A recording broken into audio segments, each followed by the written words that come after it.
I'm watching the channels populate right now. Probably Facebook is up right now. It looks like the YouTubes are still lagging behind a little bit. Black coffee today. And it's good because I'm back on the Pete's, which is, if you don't make it strong, you just make it normal. It doesn't really need sweetener. It's still got a little bit of a bitter hit to it, but the amount of weight I'm losing, I can do without the sweetness in my mouth. You know, when I get on the scale, when I look at myself, when I literally have to go into my stock of clothes, of packaged shirts that I have, and in my office, and unwrap a fucking medium-sized shirt just so I have something that doesn't hang off of my body. This is a medium. This is a medium. Look at it on my arms. It's a freaking medium, man. I've worn double X's and triple X's before. And pretty much filled them out. And now here I am, 170 pounds. I've weighed 235, almost 240 pounds in my life. I've dropped over 60 pounds to get to where I am right now. Now, granted, that was over a period of years and years and years. But in the last few weeks, I've just dropped,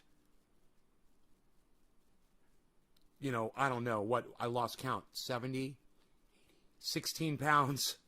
Hey, Josh, why is there nobody else here? Okay, Josh, are you guys not getting notified that I'm live? Oh, well, it's fucking 7:10 right now, so everyone should know that I'm live, and everyone should be pulling up their YouTube apps right now just to make sure that I'm live, right? Because it is 7:10 right now. Josh said hi, and there's nothing else in the chat. Oh, there's Randy. Good news, it sounds like. Yeah, it's good news. Good news. Waiting for my people to get here, wondering if you guys are getting notified. Well, look, wait. Stop on the fucking dabbing for a second, Josh. Calm down. Did you get notified? I'm trying to fucking talk to you. I don't know if you noticed this or yet. Or not yet. But, did you guys get notified that I was live? Try to talk to me, okay? Are you listening to me? Hey, Debbie. Great job on the way. Thank you, Josh. I'm not smoking till I get some fucking feedback from you guys. You got a notification? Oh, okay. Well, thank you for finally fucking telling me. Great. A minute later. Okay, cool. Great. All right. Well, I guess we can dab. It's always business first, man. Listen, I treat this podcast just like I treat my real life, man. I always take care of what's important first while I'm coherent, before I start partying, before I start putting THC in my brain, getting a little, you know, maybe a little confusion in there, whatever. I take care of everything first while I'm coherent and clear-headed, and you guys should too. And take care of the business of the podcast right off the bat. You guys communicate with me, tell me what's up. And then as soon as we know everything is running smooth, I got a good connection, I'm not dropping frames, my audio is good, I've got my mics flipped around, and everybody can see everybody, and the chat is on screen, then we go live. You know, then we start doing the show. Okay? It's not as soon as I go on here, I want to smoke. As soon as I get on here, I'm not like that. You might be like that, and the sight of me might make you want to smoke, and I totally understand that. I have that effect on people. But at the same time, I've got some important things that I want to discuss. Mainly the fact that I weigh 170 pounds. Okay, I weigh 170 pounds. Just want to throw that out there. I never thought I'd say those words, but I weigh 170 pounds. I remember when I thought my target was 175. I was like, man, if I could just get down to 175, I'd be gorgeous. Boy, was I wrong. I need to lose at least 20 more pounds, man. And it's all right here. All of my weight, it's right here on my belly. I got a little bit of fat right here, in this area, and on my back. You were on a show that you thought was live? That's funny. How are you doing this morning? Megsy, I'm doing good. Hey, Nick, what's up? Just check my notices. Got notification later. Huh. Fuck that, Steve. Josh, Nate, I'm 230. I'm going to get down to where you are.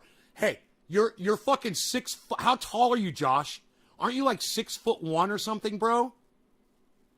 You need to check your BMI. You don't need to get down to 155, bro. You probably could get down to like 200, maybe at your height. You need to check your height and your BMI, Go do it on, just do it on an app on your phone or on Google. Just ask Google what your BMI should be at your height. You're my height? Dude, why did I think you were a giant man? Like Chuckles size. This is Josh, I like Totals and Tattoos Kelly, right? Why did I think you were like 6'1", bro? From just seeing you on video, I always thought you were like super huge. That is so funny. Well, if you're 5'9", bro, I'm 5'9", and I need to be down to 155 because I'm 170. Okay, look, I'm 170 and I still got this. I'll let it out. I don't mind. Look, I still got this. 170, bro. This is going away. I'm gonna get rid of all of this. I'm gonna get rid of all of that. And yeah, ladies, see, yeah, I got muscles here now. Okay, I know. Don't get too excited, ladies. I love saying that. Calm yourselves, ladies, please, ladies. Calm yourselves down. I have 2 tattoos of you. Okay, this is Josh. I like Totals and Tattoos Kelly. You're 5'9", man. I didn't know that. I thought you were like 6'1", bro. I thought you were fucking huge. I think it's because your camera's always down really low, and I'm like always looking up at you, and you just, it gives that appearance, man, you know? What size pants? I'm on 33s. And look at this. Look at this, guys. I'm on 33s. Let me undo my belt. Okay, watch this. Watch. I'm on 33s, guys. And look at my waist now. I got up to 40s, man. I was on a 40-inch waist. Yeah, I still have jeans that say 40 on them. This is a 33, guys, I believe. Look at this on me. I've well more lost than more than an inch. That's way more than an inch. This is like fucking A, bro. This is like 3 or 4 inches of fucking jeans here, man. Can you believe that shit? If I didn't have this belt on, these things would fall right off of me. And I'm going to have to put a new loop in my belt or go buy a new belt at the store, which I think I'm going to do. Okay, you know? I've never been a 40, but you're at a 36-inch waist. Well, I got fat, bro. Hey, Josh G and Josh Kelly. We got the Joshes here.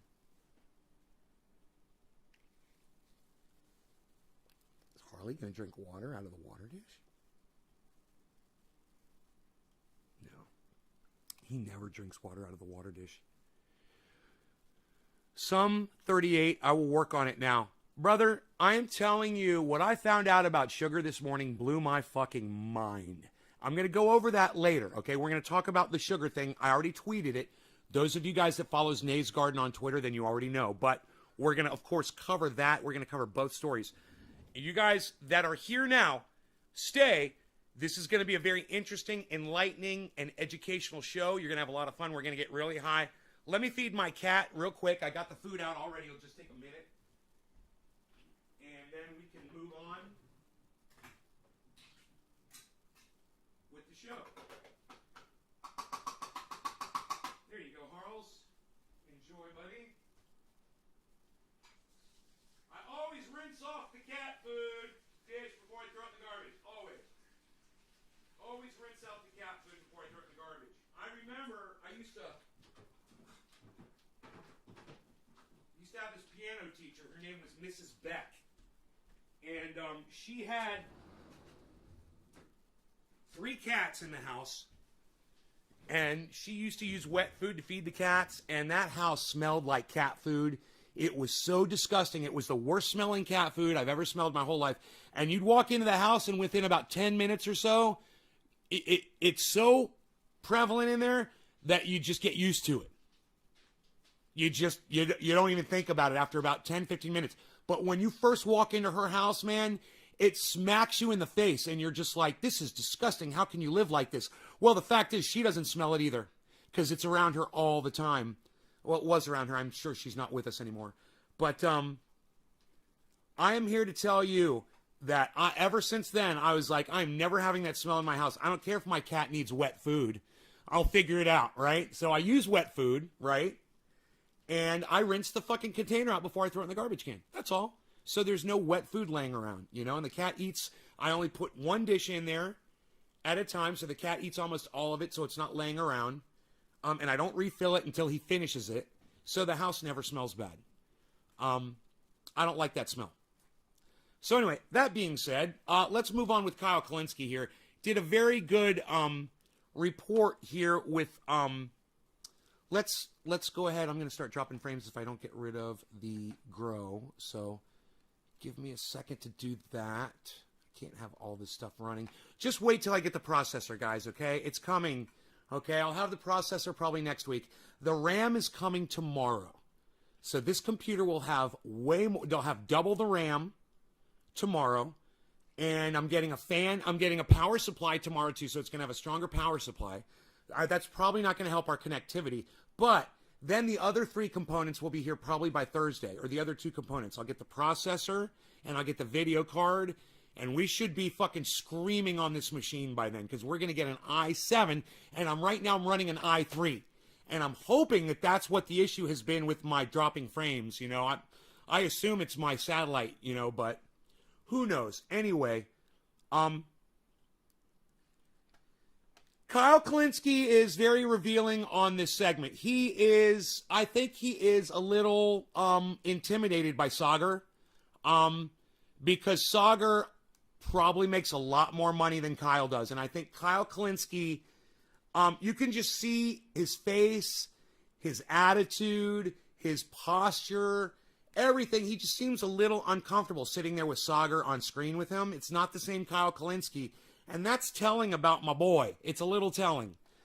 He's suffering from little dick. You know, Sagar's confident and doesn't give a fuck about anything. And Kyle's just like, looks a little off balance in this.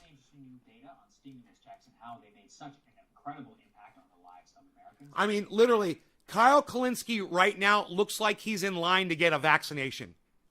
You know, if I'm on breaking points and Sagar and Crystal are about to interview me, dude, I'm going to be sitting there fucking shoulders up, looking right at them, listening to every word. I'm going to be so fucking excited. I'm on goddamn breaking points. Holy shit. My whole attitude would exemplify my respect towards them and my love for them having me on their show. Look at him. He's like, while Sagar's talking, he's like, he's got his little my shit don't stink fucking face on. Yeah, my shit don't stink ever. Perfect person to come here and talk about it. Indeed, a young up-and-comer. And look, he won't even, they're talking to him, they're addressing him, they're looking right at him, and he's not even making eye contact with them, like he feels like he's above them. Like he's acting like he's above them. Holy shit. What the fuck is going on, Kyle? I thought you kept it real, bro, but you're fucking, dude, you got some serious fucking personality problems going on. You got some issues. You may just be learning about the host of Secular Talk and also the co-host of a little podcast you might want to check out called Crystal, Kyle, and Friends. The one and only Kyle Kullinski. Great to see you, sir. Hello, Kyle. I think they fucking Forrest Gumped his hair a little too close above his ears. Right? He needs to stop cutting his own hair. He's really bad at it. Number one. Number two, the Forrest Gump look on him, it really just demonstrates where his mentality has gone over the last few months. It's fucking perfect. He's like, marijuana, I smoke pot, marijuana. Fucking racist. Everybody could clearly see under these bright lights the gray hair. Everybody knows I've been on YouTube since 2012. If you're not young. I've been on YouTube longer than Kyle Kullinski. Right? I've been on YouTube way longer than Kyle Kullinski. Go check out some of my old uploads. Like, you need to be in the nursing home, so we're sticking with you for you. Yeah. Maybe I'll meet you in the nursing home. Okay, listen to this. Listen to this, and I'm gonna turn it up, and I'm gonna clean the dog's ears really fast. Food shortages, 43% decline in gauge of financial instability, and 20% decline in anxiety and depression. I actually think this busts a lot of myths around how exactly money from the government actually can have such a substantial impact on people's lives. Well, you know what it reminds me of? It reminds me of that UBI study from Stockton, California. That's right. Yeah.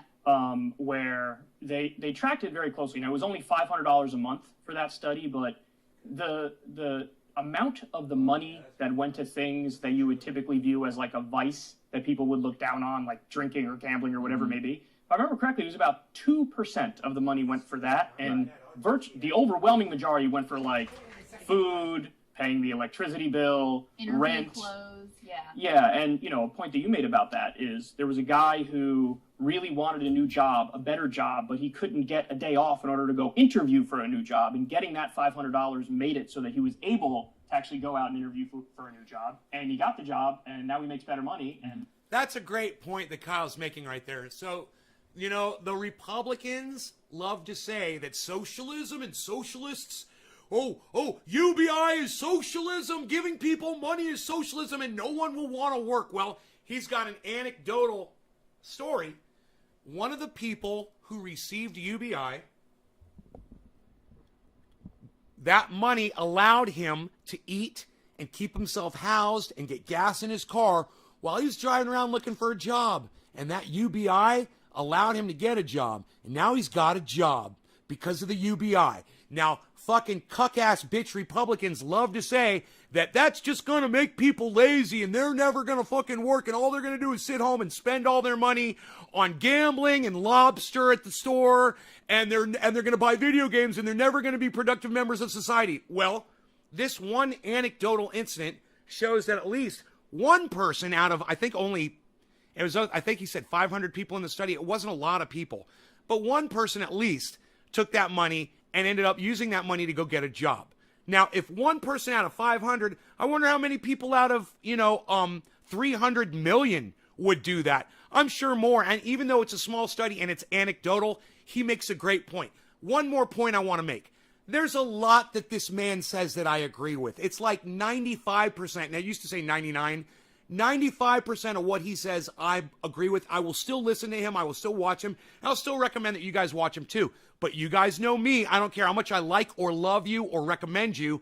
When you fucking talk out of both sides of your mouth, when you fuck up, when you lie, when you obfuscate, when you change definitions, I will call you out on your bullshit. And Kyle's about to change the definition for corrupt at about 10 minutes into this video. Now, we're only 2 minutes in, and there's some other bullshit I want to cover in here, so let's keep listening. I'll speed it up for you, too.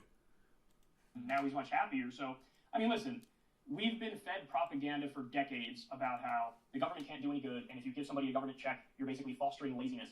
It turns out that's just factually incorrect, and most people have some sort of drive or passion to do something in some kind of workplace, whether they're an entrepreneur or they're working for somebody in a field that they want. And so this doesn't disincentivize work. If anything, it just, eases the burden and the pain and the hurt of living in a very rapacious... Smug way about him, Enoch. I pick up on that. But at the same time, he's always like...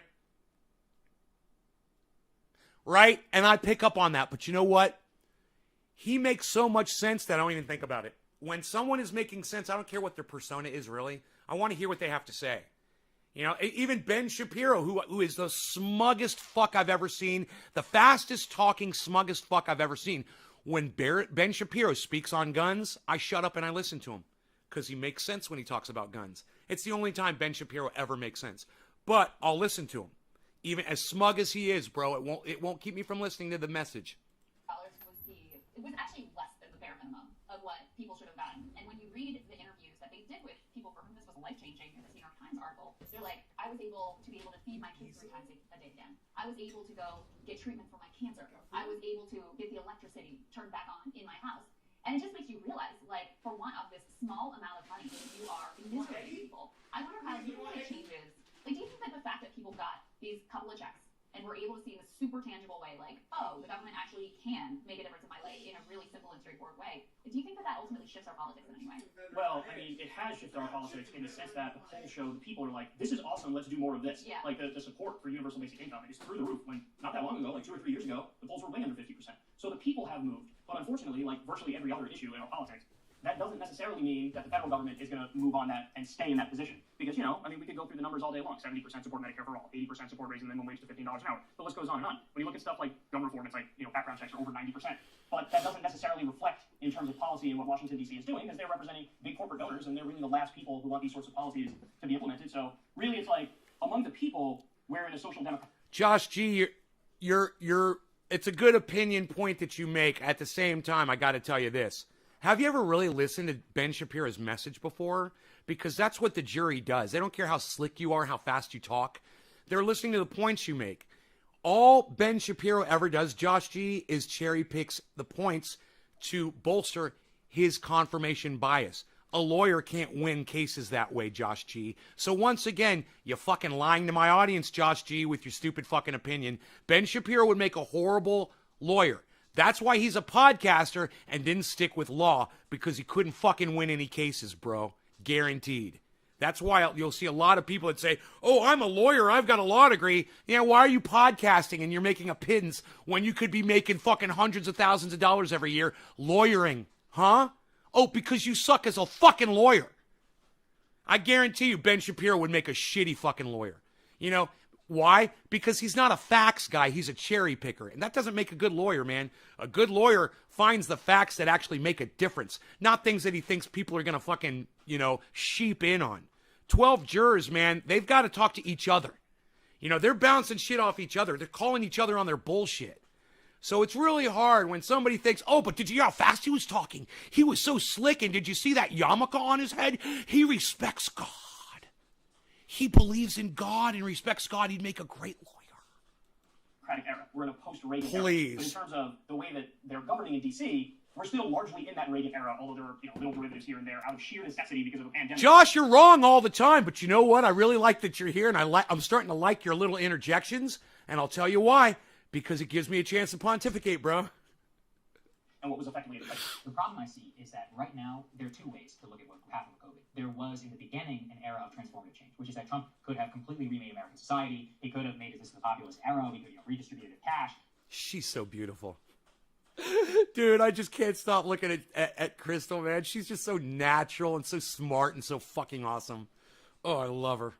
Rebuilding a national project. He chose the complete opposite. We entered a more libertarian politics. And Biden explicitly came in with going back to normal, which actually rejects cash politics. Of course, he did. And she loves Sagar. Look at the way she watches him while he talks. She fucking loves her little Sagar. It's almost like he's her son, you know? And she's like, look at him like he look like my mom looks at me when I'm talking. Ah! I love it. You're fueling me up. Thank you, Josh. Don't ever do it intentionally. Don't ever do it intentionally, okay? Never try to fuel me up intentionally. Don't ever try to fucking manipulate this show. I will fucking block you immediately. I do it to people all the time.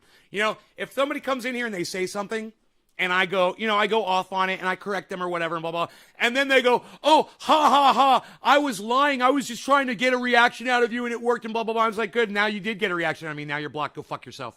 Your mom's a cunt, your dad's a cunt, your children are cunts, your entire bloodline's a cunt. Now, tell your ancestors they're cunts too. Oh, they're all fucking dead and they deserve to be. Now, go fuck off, you stupid cunt. That's usually the kind of, response I'll get when someone tries to manipulate me on this podcast, because that is definitely not why I'm here. I'm not here so you can manipulate me. It's easy to manipulate me. Yeah, I'm going to go off on shit. It doesn't show much skill on your part. You know, I could go do that to any fucking podcaster. But I choose not to because I enjoy the content usually without my own, dicking with it. Did, embrace it in the beginning. But Josh, I'm not coming down on you. So that is really where I wonder how you see it. I already see a return to 1990s politics, which is that I don't think... Hi, Karen. ...a bank again in the next 10 years. Simply because, and I actually see this among some of my more Republican friends who often point to this, which is that working class white men, GOP bait. Sagar thinks he has Republican friends. Hey, I don't know if Sagar's checked the color of his skin lately.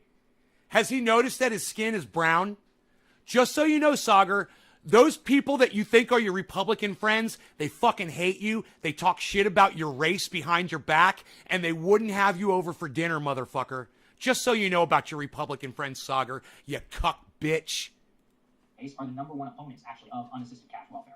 And what I just said, that's exactly what's going through Crystal's mind right now as he says my Republican friends. She's like, oh, Sagar, you sucker. Sucker in Jetty. Oh, my God. Uh-oh, I hit the wrong button. I do that sometimes. I'm sorry. Here we go. We're back. I do that sometimes. Sometimes I hit the wrong button. My bad. I hate because that'll make me start dropping frames. And more. You can talk to your blue in the face about studies, and a lot of people just don't care. So I just don't know whether this is changing politics or not. Right? Well, here's what I'm afraid of, and this is what I currently see unfolding. Let me explain to you what Sagar has learned how to do. when almost everything that you say is bullshit and you get pushback from it, you learn how to filibuster. You learn how to talk a lot about things that no one's going to disagree with. So you get talking time. That's all Sauger does most of the time. He finds things. Man, I was listening to Rachel Maddow this morning, which I never do, but I was in the shower and I had watched this and it came on next. So I just let the Rachel Maddow play. And when I listen to her, she does the exact same things. She fucking talks a lot about things that don't matter. So nobody can fucking can disagree with her. She's just telling you the facts of the situation, but she spends a lot of time doing it, so she gets a lot of talking time. She's getting paid like $30,000 an hour, some crazy amount of money. So she's a puppet, man. She's just like she's like an assassin. Hey, they do bad things, but they make a lot of money, so they're going to go out and kill people they don't know. Who knows if they've got kids? They don't care. They're getting paid a lot of money. She's an assassin. She's an assassin of the truth. A lot of people are, man. A lot of people are assassins of the truth. As long as you pay them enough money, they'll say whatever the fuck you tell them to say. Every single motherfucker over there at Fox News is an assassin. All these motherfuckers at CNN, they're all fucking assassins. They don't give a fuck what they're actually saying. They're just reading it off a page and they're doing the fucking narrative that the higher-ups are telling them to do. And the higher-ups are getting orders from Exxon and Big Pharma and the giant fucking real estate holders like Goldman Sachs. Anybody that you can see the war, big war, anybody that's advertising. I'm thinking of the commercials. You know, Big Poison. Anybody that all the medications that advertise, oh yeah, you want this, you want that, you want Xarelto, you want this and that. Those are the people that dictate the news that we get. That's been proven time and time and time again. We're never getting the information that we should be getting. That is why I always recommend that you listen to Breaking Points, Kyle Kullinski, Jimmy Dore, Ben fucking Shapiro. You want to watch those fucking righties, you know, if you trust that shit, go right ahead, but get your news off of the mainstream media. And every once in a while, tune into mainstream media too, as I do, and learn to tell the difference. Learn to look at people and know when they're fucking lying to you. Listen to them and look at their words and listen to the strength of their voice. Look at their physicality and see if their posture is straight. See if they're slouching off a little bit. Learn body language, man. Learn eye contact. Learn all of these things, and you'll learn them just by watching people that are lying to you all the time. And remember what they looked like when they were lying to you. You'll be able to apply that in the future. Okay? So just pay attention, man, and you guys will be able to pull that shit apart. And it is important. You know why some of this shit's important right here? Because the news that I bring to you guys, a lot of it comes from these three people. You need to know when these motherfuckers are slipping. And I know when they're slipping. Trust me, I know when they're slipping. I know when they're playing narrative. I know when they're obfuscating and they're not giving you all the facts. I know when they're fucking cherry picking. And I know when they're being racist cunts. And they want to ignore people like me that tell them that the word marijuana is racist. But that's okay. We're going to get into that in a minute. What I'm afraid of is now the rhetoric in D.C. is going to catch up to the polling data and the people. Where now politicians will go out there and talk about how, hey, I'm helping you out. Hey, I expanded the child tax credit. Hey, I wanted to cut you a stimulus check. Hey, I wanted to give you this sort of money and that sort of money. So the rhetoric is going to catch up. In the same way that the rhetoric of like the left is winning is catching up and Biden's the new FDR is catching up. So they're now changing the narrative in terms of how this stuff is discussed. But again, substantively, not much is changing. So now the trick is like, just believe our words about how left we are and about how much we're helping you and about how much cash we're doling out. But in terms of our actions, it's going to lag way behind. And this is sort of a way, especially with left Congress people, to sort of like pat them on the back and be like, you guys are doing a great job. I hope you know how much you're influencing President Biden. I mean, he's Hey, Josh, I like Totals and Tattoos. Kelly, are you still here? totally bending to your will in every way. And then, of course, it's just status quo business. Why, you Beaslin? Look at all those flames. I love candles and flames together. That's my new favorite. As usual, and these people can't wait to have their ego stroke. So the second they get their ego stroke, they forget how to fight You better watch that shit, Enoch. You keep doing that in the live stream. I'm going to grab my guitar and start playing it, bro. You better be careful. for any of these things. So it's actually the worst of all worlds because Reaganomics continues, but you have the rhetoric Okay, you're still here. sounding Good. more progressive and people sort of being deluded into the idea that I wanted to make sure that I wasn't boring you with all this information and news. That's why I asked. we've already won a lot of these left-wing battles, even though the main ones are nowhere to be seen. Well, so how do you reflect on, as one of the founders of the Justice Democrats, the people who've been elected as part of that movement to, challenge the Democratic establishment? Hey, Lest. In the Biden era, certainly, especially, I think this Good is morning, the Dom. one that was most disheartening to me, like the Capitol. Thank you for the 3, bro. Providing the votes to serve power and serve the Democratic establishment. Oh, look. agenda. isn't just... I have a feeling that I've skipped over people this morning because this is what happens when I'm talking. So let me go back. And if you guys are in here and I've missed you, I apologize. I want to say hello to each and every one of you. Josh, Randy, Alex Cerna, hello. Debbie, four-name girl, Alex. I got notified, he said. Karen, Megsy, Randy, Steve Running, hello. Ty online, I didn't say hello to you. Hello, Ty. Alan Bluedorn, I didn't say hello to you. Hello. Karen, Megsy, Nick, Josh, Nick, Steven, Josh, Enoch, Josh. Heavy P, you're 6'3", 260? Fucking trendy Marines, bro. I love it. Heavy P, you're my friend, bro, right? 6'3", 260. Yeah, Heavy P might be knocking on y'all's door. Just be cool. Dropped 143. Steven Running, you've lost 143 pounds, or you're down to 143. Yes, Nay, I have 2 tattoos. Josh, Randy, Megsy, Josh, Nick Brown, 6 feet tall, weigh 150. I'm a damn stick. Nick, what's up, buddy? Hash, what's up, buddy? Why you beasling? Welcome to the 225 club. Hash, how tall are you?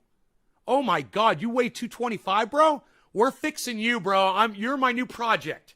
All right, because you and I are supposed to be twins, and I weigh 170 and you weigh 225. How fucking tall are you, bro? We're getting on that right now. Shane, what's up? Oh yeah, you will see a crazy improvement from I3 to I7. I can't wait. I spy a beazle. Hey, you want to see the beazle? Why you beazling, beazle? Why you my beazle? Why you beazling, beazle? I love you. I give you. I know I'm talking to the people. I'm talking to the people about you. He's like, Daddy acts weird when he sits at that table and those computer screens are on. He has no idea why. He's like, what is Daddy doing up there? He's like, he's acting all weird when he does that. It's like he's a totally different person. I don't even know who that guy is. That's not my daddy. That's another person. I love my pizza. I love you so much. I gotta give you a kissy. Hey, big kissy. He's like, no kissy. Can I get a kissy? Can I get a kissy? You love your daddy? Rogie, do you love your daddy? Can I get a kissy?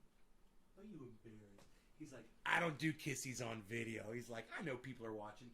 There's nobody watching. It's just me and you, Weasel. You can give me a kissy. No, don't have something for you. I want a kissy. No kissy?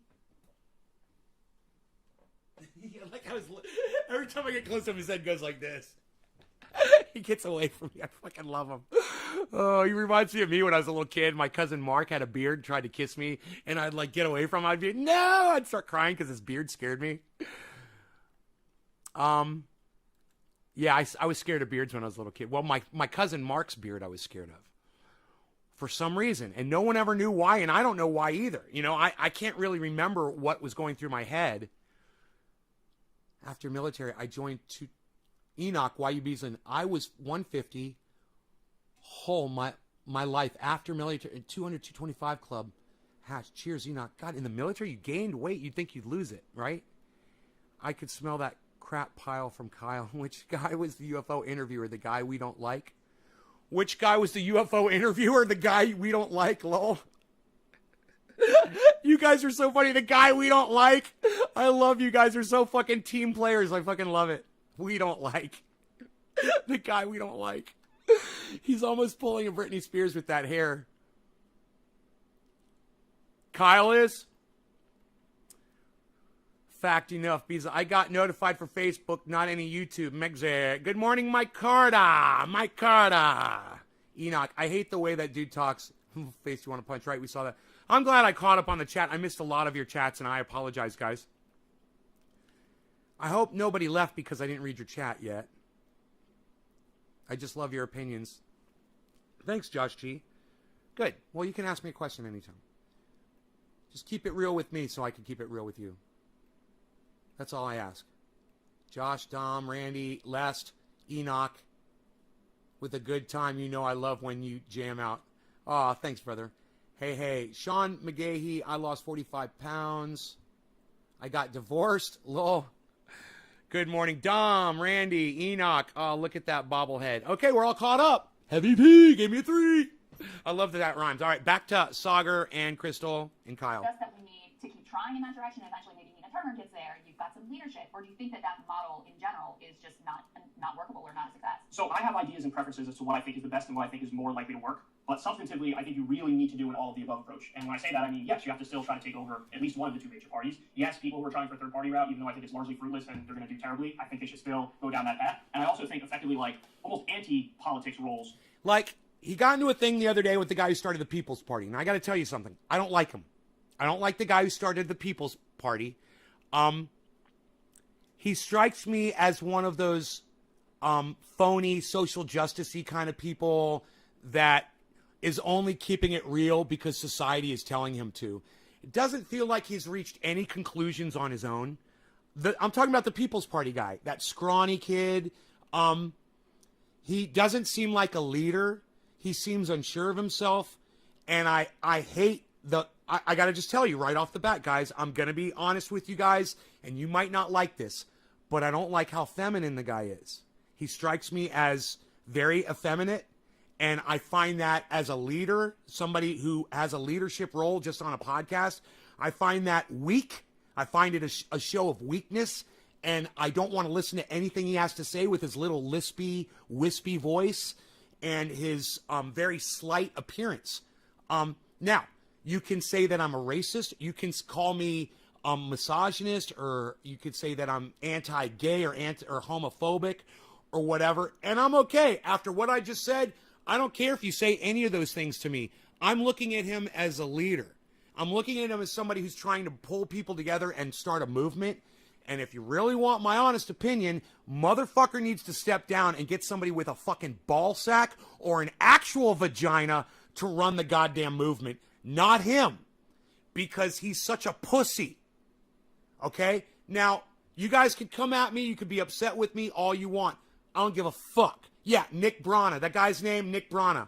Yeah, I have a total problem with that his appearance, the fact that he's so slight in appearance, that he's so wishy-washy, and he's just he just seems like the kind of kid at the bus stop that everybody gets away from, and he stands by himself because nobody wants to be around him. He just strikes me as that kind of a person, man. You know, he has no, he's got no charisma. The man is charisma-less. And you're trying to fucking do a movement, bro? I mean, Kyle Kullinski's got charisma. You know, even Sagar has fucking charisma, bro. You know, Crystal has charisma. She's got charisma all over her. I can't take my eyes off of her. Whether she's just sitting there with her fucking perfect posture, you know, and her fucking badass goddamn guns. That inspired me to get guns. I saw Crystal's arms and I went like this one day and I go, dude, my arms have to be bigger than Crystal's. You know, my arms have to be bigger than Crystal's. I need to start doing something. She looks fantastic and she's got charisma. You know, Nick Brana, dude, you're a fucking pussy and you shouldn't be. And you want to know why your movement is failing? A lot of it has to do with you, because you're not going to bring in people like me. You know, you're not going to bring in people that look at your appearance and are not impressed. You know, start working out, bro. And start talking like a fucking man. You know, quit being a fucking wishy-washy, in-between, whatever. Have you ever had sex before? Have you decided whether you're gay or heterosexual? You know, if you were full-on gay and you were proud of being gay and you acted full-on gay, which I think Nick Brana might be gay. It's none of my business. But, you know, if you were just more gay, I would have a lot more, I'd have a lot more respect for you. But I think you're kind of playing that sexuality game, you know, that kind of hard to figure out what you are. You want to be, on one day you want to be more like a feminine. On another day you want to be more male. Are you one of those people? You're gender fluid. Is that what you are?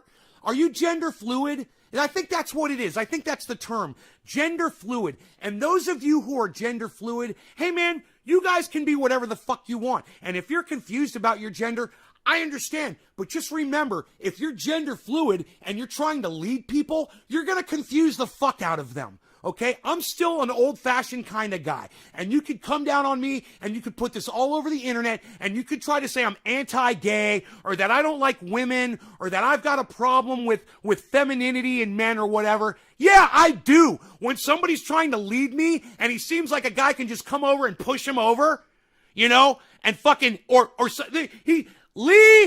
this guy, what's his name again? Nick Brana reminds me of the kind of guy at the bus stop that another kid gets behind him and gets on the ground on all fours, and another kid gets in front of him and pushes him over the other guy. That's the kind of guy Nick Brana reminds me of. That's not the guy I want leading me. I mean, even I got some charisma. I can play the bongos while I'm sitting here telling you about. Even Bernie Sanders got fucking charisma, man. I love it. He's like a grandfather figure. He's a leader figure. He's a father figure. He's fucking awesome. You know, even Donald Trump has charisma.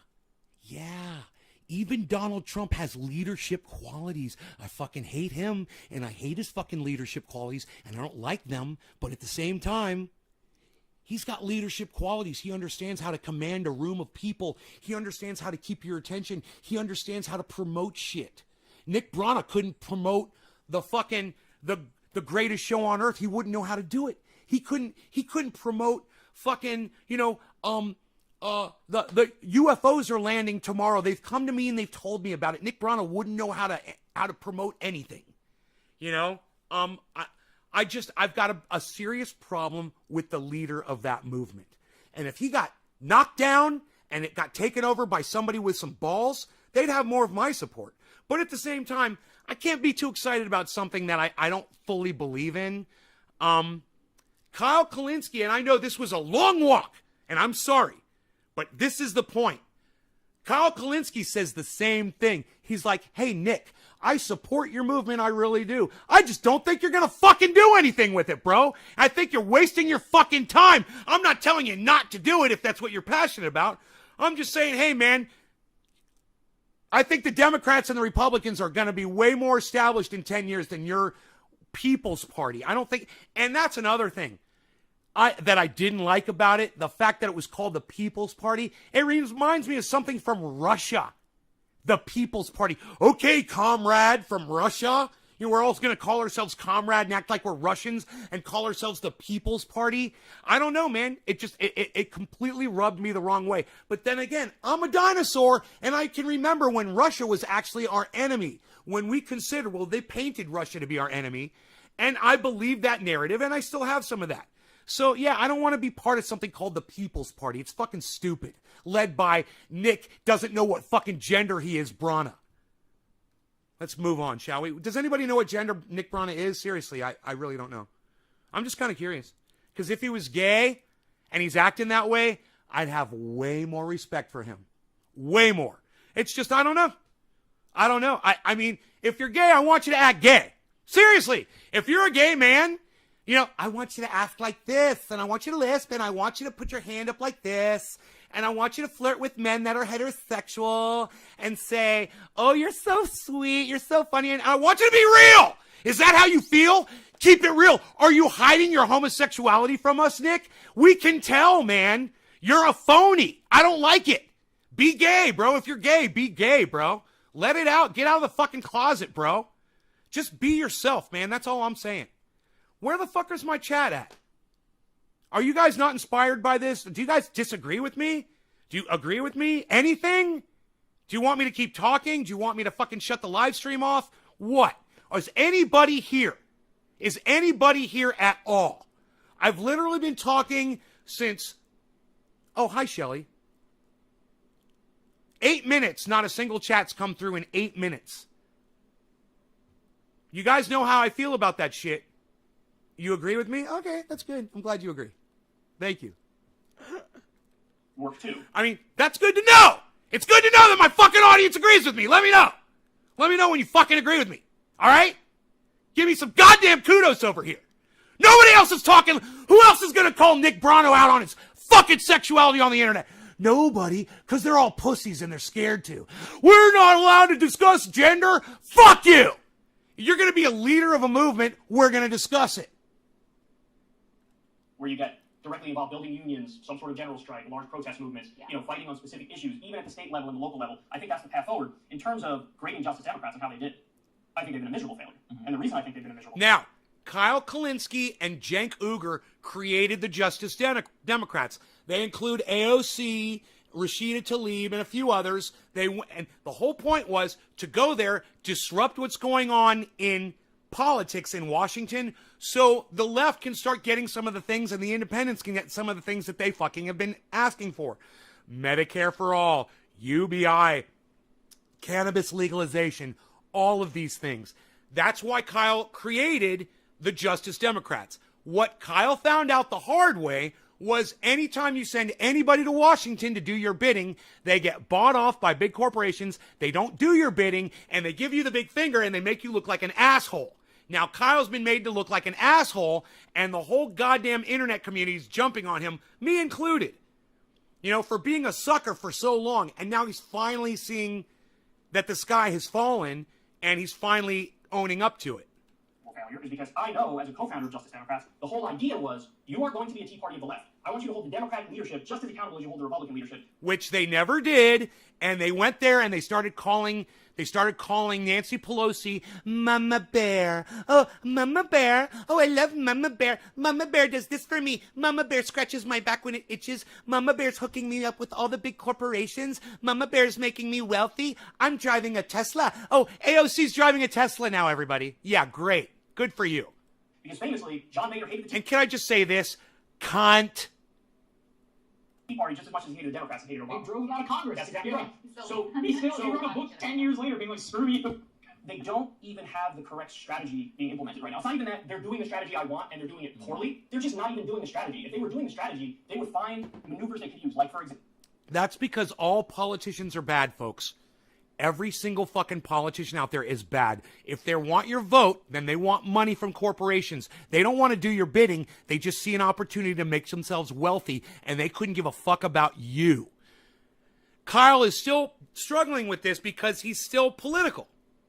And so's Jimmy Dore, and so is Ron Placone, and so's Graham Elwood, and so's Lee Camp. Wait. Just wait for it. The day is going to come when they're no longer political, when they realize that they've been wasting their breath and their time and their audience's time, and they're going to realize, look, man, we need to let go finally. We have to cut our losses with politics. And we got to start looking towards Nay's Garden for guidance on living off grid. We need to start learning how to live our lives independently from the government, because the government's not going to do anything for us, because even the people that we put in, that we install, are getting bought off and ignoring us. They're not doing our bidding. So what do?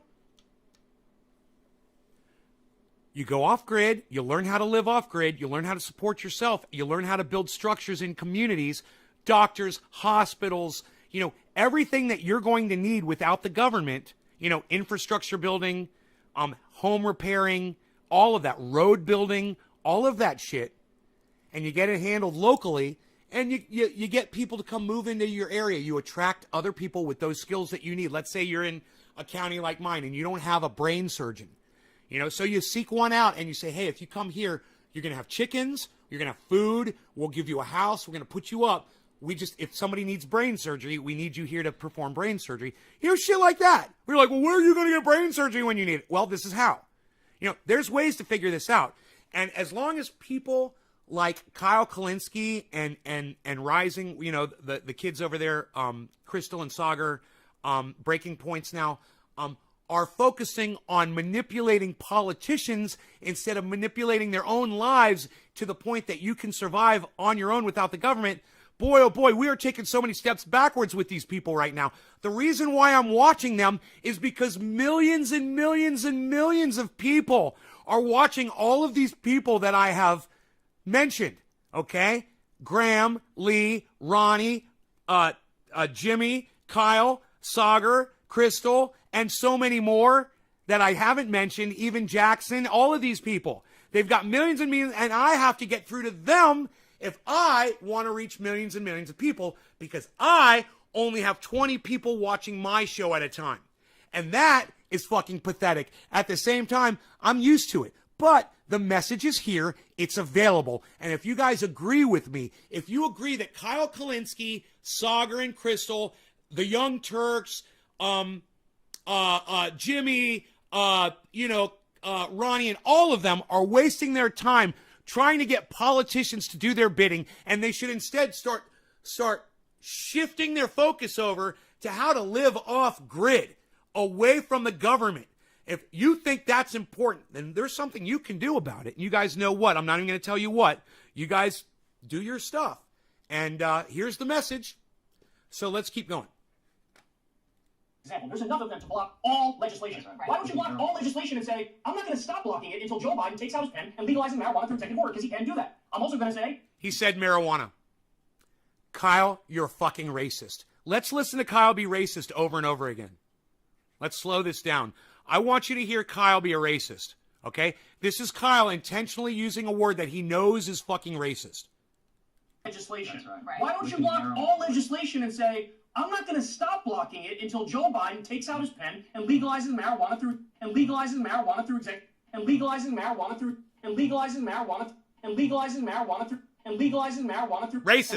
marijuana. Racist. And legalizing marijuana. Racist. And legalizing marijuana. Racist. And legalizing marijuana. Racist. And legalizing marijuana. Racist. You're a fucking racist, Kyle. Everybody knows that the word marijuana was made up by William Randolph Hearst, okay? Somebody made up the N-word too, Kyle, okay? They both have an origin. Just because the words have an origin doesn't mean that they're not fucking racist. You idiot. You fucking knowing racist. You are intentionally using the word marijuana, and I've told you a million times that that word is fucking racist, and so are you fucking Nazi.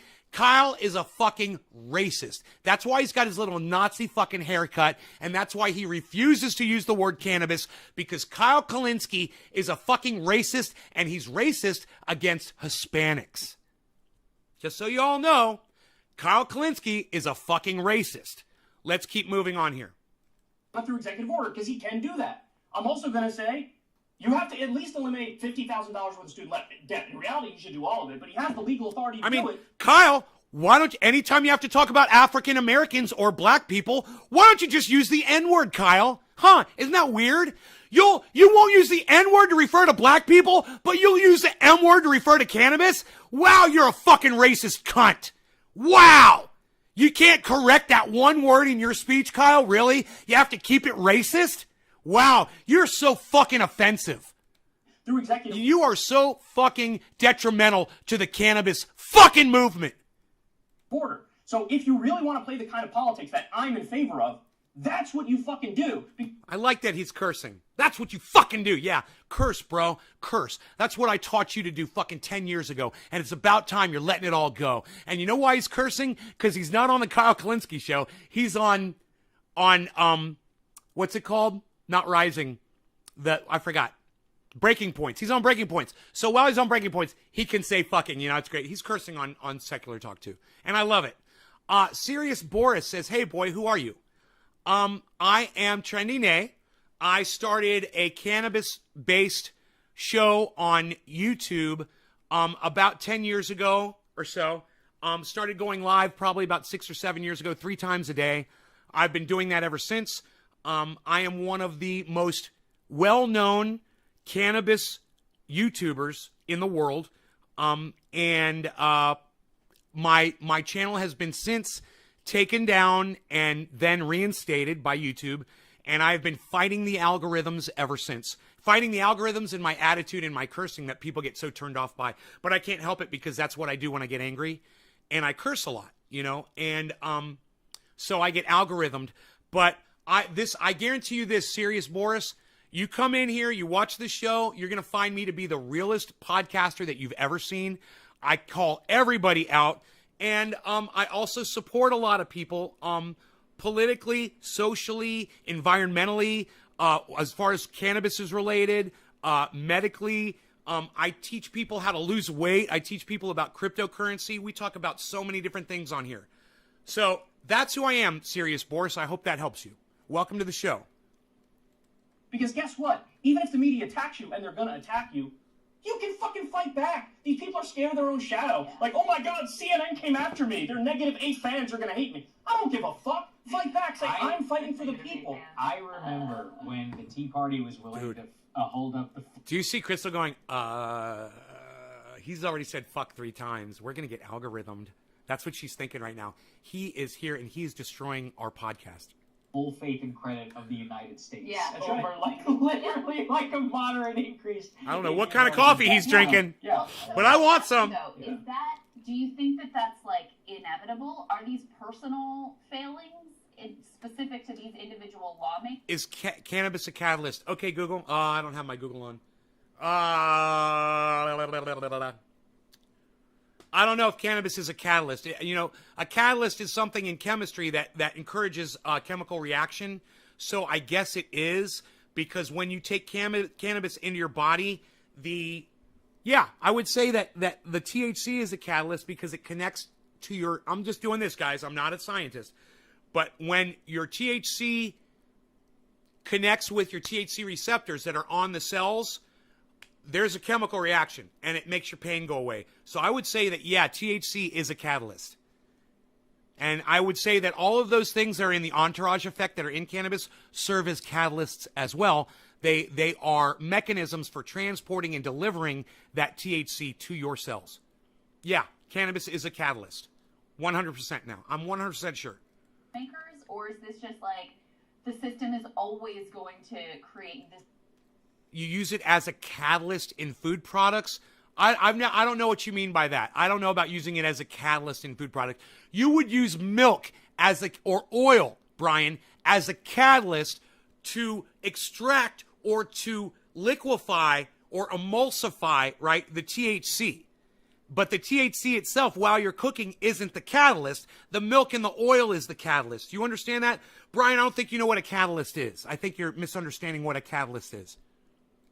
Outcome for the left. That's a great Not in cooking. On the cellular level in your body, yes. Cooking, no. I don't think cannabis is a catalyst.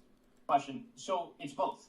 It's both things. I think there are both individual failings, and I think it's systemic as well. Where I differ from some of my lefty friends. And Brian, I really hate when people say things in my live stream like they're fact, like you're stating shit like you're fact. I hate that shit, bro. So please don't do that. If you don't know what you're talking about, don't say, yes, sir, you know, and act like you know what you're fucking talking about. You don't know, bro. Are you a fucking chemist, Brian? Who are you? Is that a lot of people like to argue that, like, Alexandria Ocasio-Cortez and Ilhan Omar and fill in the blank with whatever Justice Democrat, they're now corrupt. Just Hey, Nay, yesterday you said you have billions of dollars. No, Julian, yesterday I said I'm a millionaire. But, okay, you may have misunderstood. You may have misunderstood the B and the M. That's okay. Yeah, I'm a millionaire, bro. What's up? Did I get it from my Jewish lineage or am I self-made? How do you get millions of dollars from your Jewish lineage? How does that work exactly, Julian? How does that work? Let me know. it's like Nancy Pelosi. No, words have meaning. The word corrupt means something very specific. You're taking money from certain donors and you're doing favors for them. Corrupt means something very specific. You're taking money from certain donors and you're doing favors for them. Meaning. The word corrupt means something very specific. You're taking money. Notice how Kyle Kullinski starts to look at the camera, and then as he lies about the definition for corruption, he has to look away because he's not a very good liar.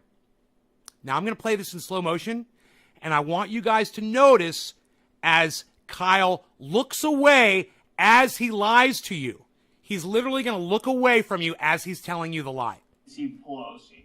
No, words have meaning. And The word corrupt means... what's so funny is that he says words have meaning. He's literally just setting up this fucking whole lie. Yeah, Kyle, words do have meaning, and you're about to give us an incorrect definition for corrupt. He's not going to, and this is what my dad used to tell me. He's like, okay, you're giving me half the truth and you're not going to give me the whole truth. You're a fucking liar. You're a fucking liar. So if you take a definition... If you take a definition for a word, you said you received the warehouses from inheritance. No, I didn't, Julian. I didn't. See, you're misunderstanding me, Julian. My parents are still alive. I never said I received the warehouses from inheritance. What I did say was that when I was younger, my father asked me if I had any money, and I had about $5,000 in the bank at the time, and he said, would you like to invest that $5,000 in a single share of stock with my warehouses? And I would buy more shares and more shares and more shares, and today I'm a millionaire, and you're fucking poor, and you hate it, and you can't handle it, and the fact that I'm a millionaire makes your penis feel that big, because it probably already is. Goodbye. Let's keep going, because this is fucking classic right here. Means something very specific. Yeah, words mean something very specific. So I'm going to go ahead and risk the whole show here to bring up my stupid fucking phone, and I'm going to let you hear the full definition of corrupt that Kyle Kullinski won't give you, because it defines his behaviors over the last month or so. So he won't give you the full definition. Kyle Kullinski is like Donald Trump. Climate change, it's a Chinese hoax. You know, he thinks that if he changes the definition or the meaning of something, that the whole world's going to believe it. And if he repeats this fake definition of corruption, then you're going to assume that Kyle Kullinski isn't fucking corrupt. But he is! All right, here we go. Let me see how long it takes me to log into my phone. Oh, this time it worked. Okay, good. All right. Okay, Google. Corrupt definition.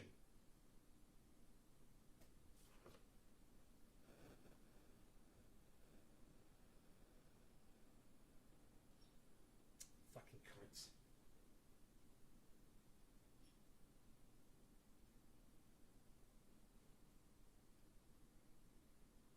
Okay, Google. Corrupt definition.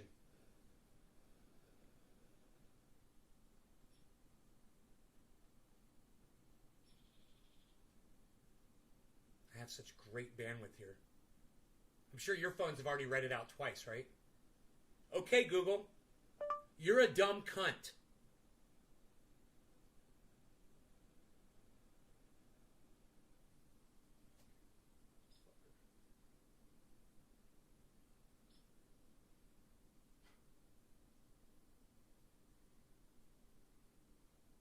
Okay, Google. Suck my dick. Can't reach Google at the moment. Huh, I wonder why.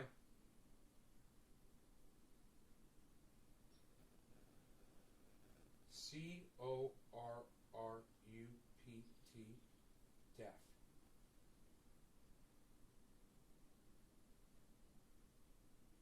Corrupt. Having or showing a willingness to act dishonestly in return for money, or, what's it say? What's it say? Or, what? Personal gain. I'm going to put that right over Kyle's head. Personal gain. Money or personal gain. Oh, Kyle, you might not be getting money from the Young Turks, but by you defending Anna Kasparian and lying for her, you're definitely getting personal gain. You fucking lying piece of shit. All right? That is not the definition of corrupt. And you are a fuckstick for thinking that someone like me is going to let this slip. He's literally lying to everybody, trying to say this is what corrupt means, when all of you literally have the ability to pull up the definition of corrupt on your fucking smartphones.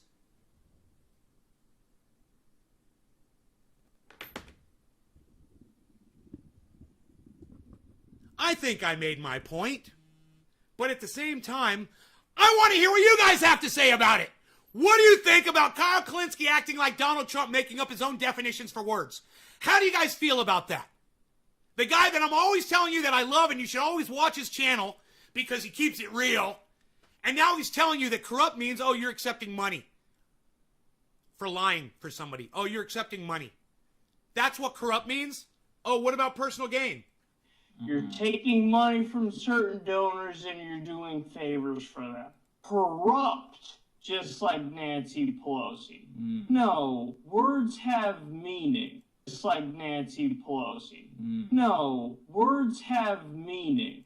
No, words have meaning. No, words have meaning. Words have meaning. Words have meaning. Words have meaning. Words have meaning. Words have meaning. And that's why Kyle Kullinski should look up the definition for the word corrupt. Because then he's going to find out the meaning for corrupt means not only accepting money, but as well as personal gain. And when you're sitting here saying that Jimmy Dore, who you don't get any real personal gain from, right, is guilty of sexually harassing Anna Kasparian, who was sexually harassing Jimmy, and Jimmy was only saying, hey, you're sexually harassing me, you fucking dumb cunt. And for you to spin that narrative into somehow Jimmy is sexually harassing the harasser, you're gaining your status with the Young Turks, who you view as to be more powerful with their big 5 million subscribers. They got 5 million subscribers to Jimmy Dore's 1 million. So you're going to go with the 5 million because you're corrupt, Kyle Kullinski. Hey, Kyle Kullinski, guess what? You're corrupt. You're literally lying for personal gain. That's corrupt, and you're it. The word corrupt means something very specific. Yes, it does. You're taking money from certain donors. Or you're receiving personal gain. You're leaving that off. And you're doing favors for them. Which is exactly what you're doing when you try to say that Anna Kasparian is somehow a victim of being slut-shamed by Jimmy Dore. Bullshit. She already was a slut, number one. Number two, she was sexually harassing Jimmy. Number three, all he did was point out the facts that she was sexually harassing him. That's what corrupt means. They're not doing that. They're not corrupt. They're just simply not the same as Nancy Pelosi, sir. So, aren't they receiving personal gain, Kyle? Now we're talking about the squad. So, it's interesting. We're talking about Kyle. He's talking about the squad. Now we're going to talk about the squad. The squad's not corrupt? Really? Then why wouldn't they be doing your bidding, Kyle? They must be getting something for what they're doing, right? Because they went there under the whole task. Their whole mission was to do what you said that they were going to do.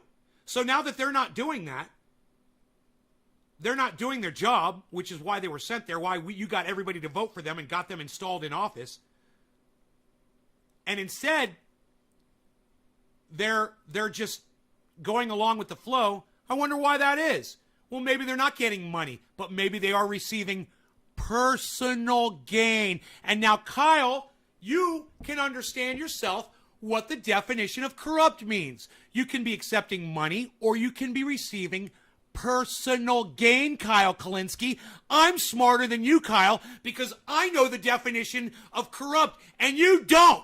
I win the test and you fail the whole goddamn year, man. You fail the fucking semester, bro, and I win the test.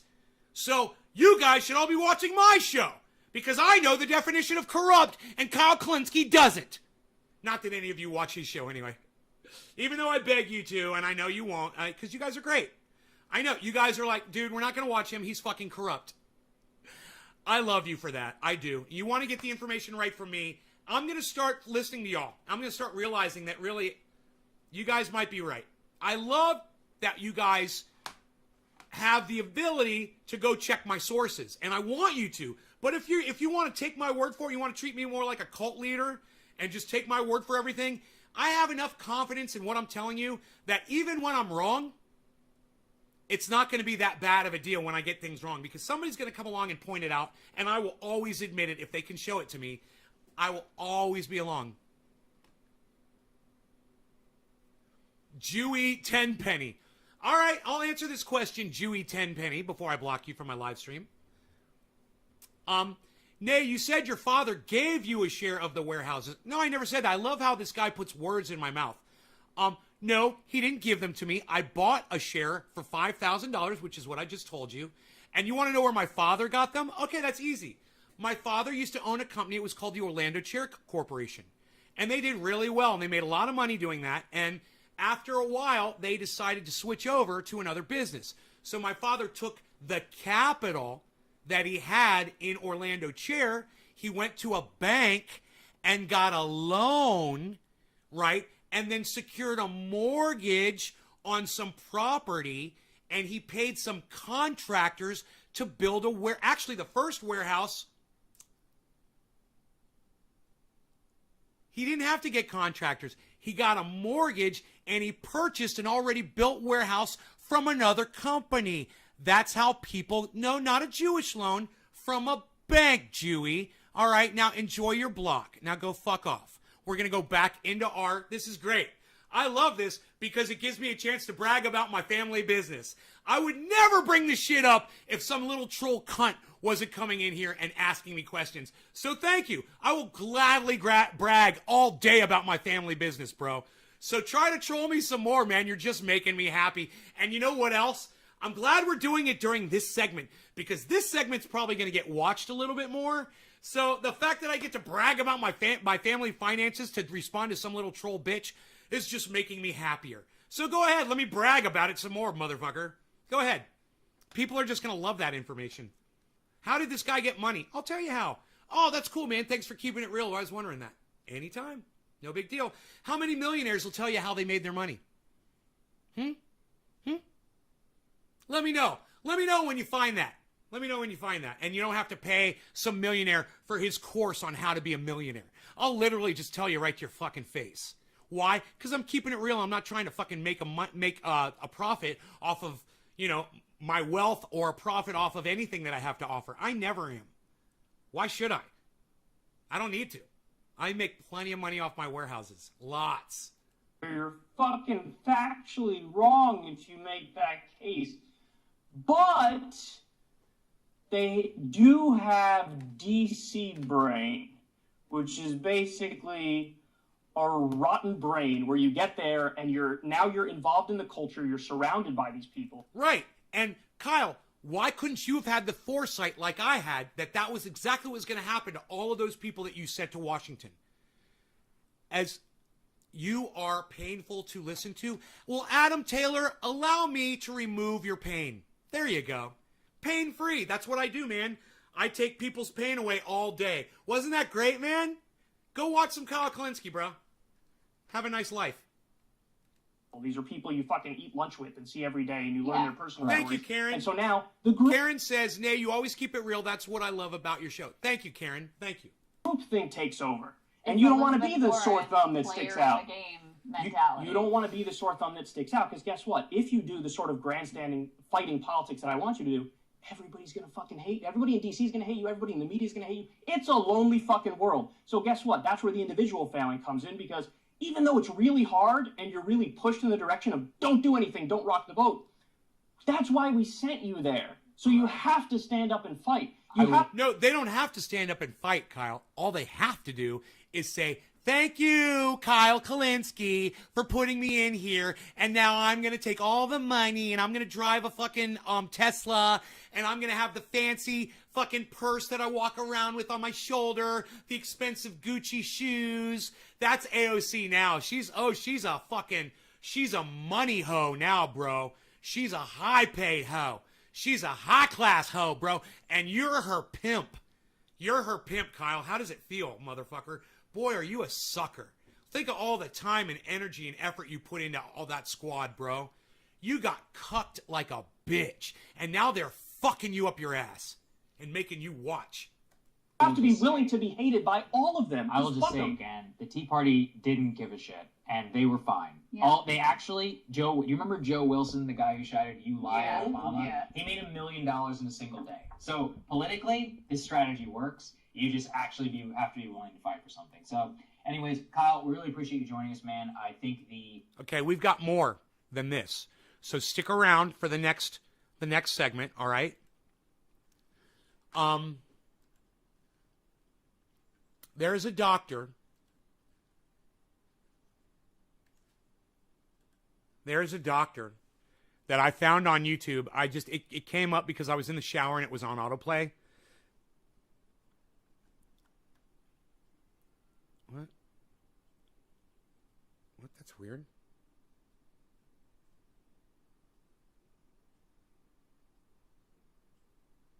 What? That's weird. Twitter looks weird.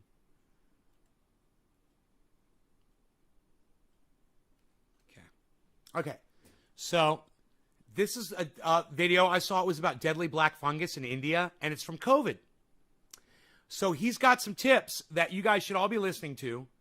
I put it on Twitter. If you follow Nays Garden on Twitter, then you already saw this video.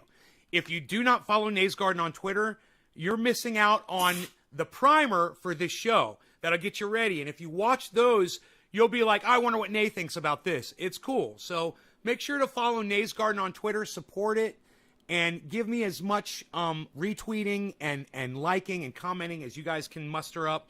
And I'll keep doing the show for you and bringing you the true spin on what you need to know. What is black fungus? What types of infection does it cause? How's it associated with COVID? Why is this black fungus outbreak mainly happening? What are the symptoms? Okay, so right here, why is this outbreak happening? I think this is where we want to go from.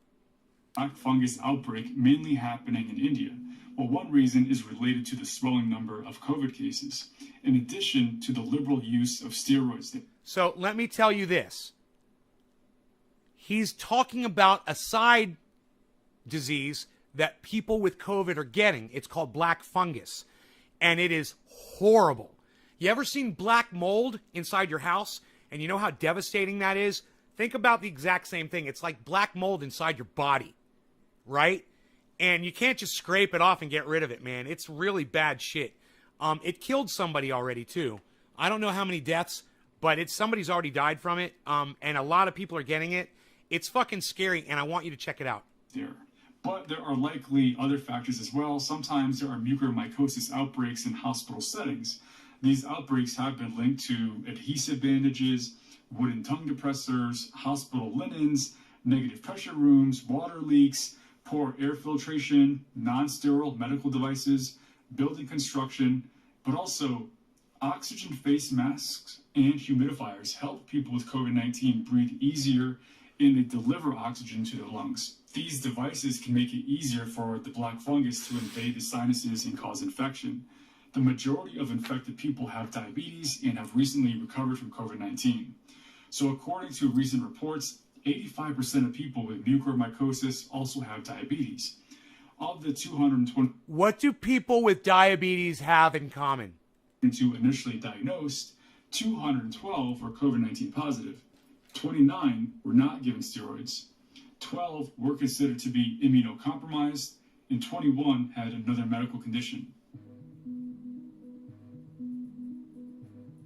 The symptoms of mucormycosis depend on where the fungus is growing in your body. The most common site of infection in patients recovering from COVID is the sinuses and the brain.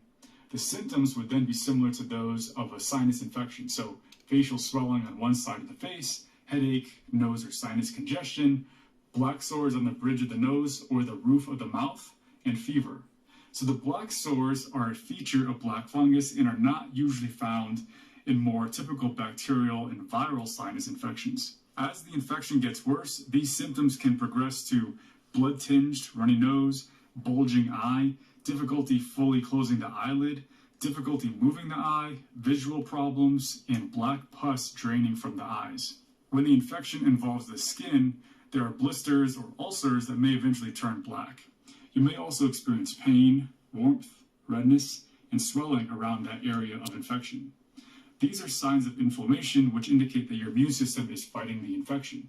As a skin infection... I'm going to go back. I want to find this one part. I don't know where it is. Poorly controlled blood sugar are more likely to develop... It might be right about here.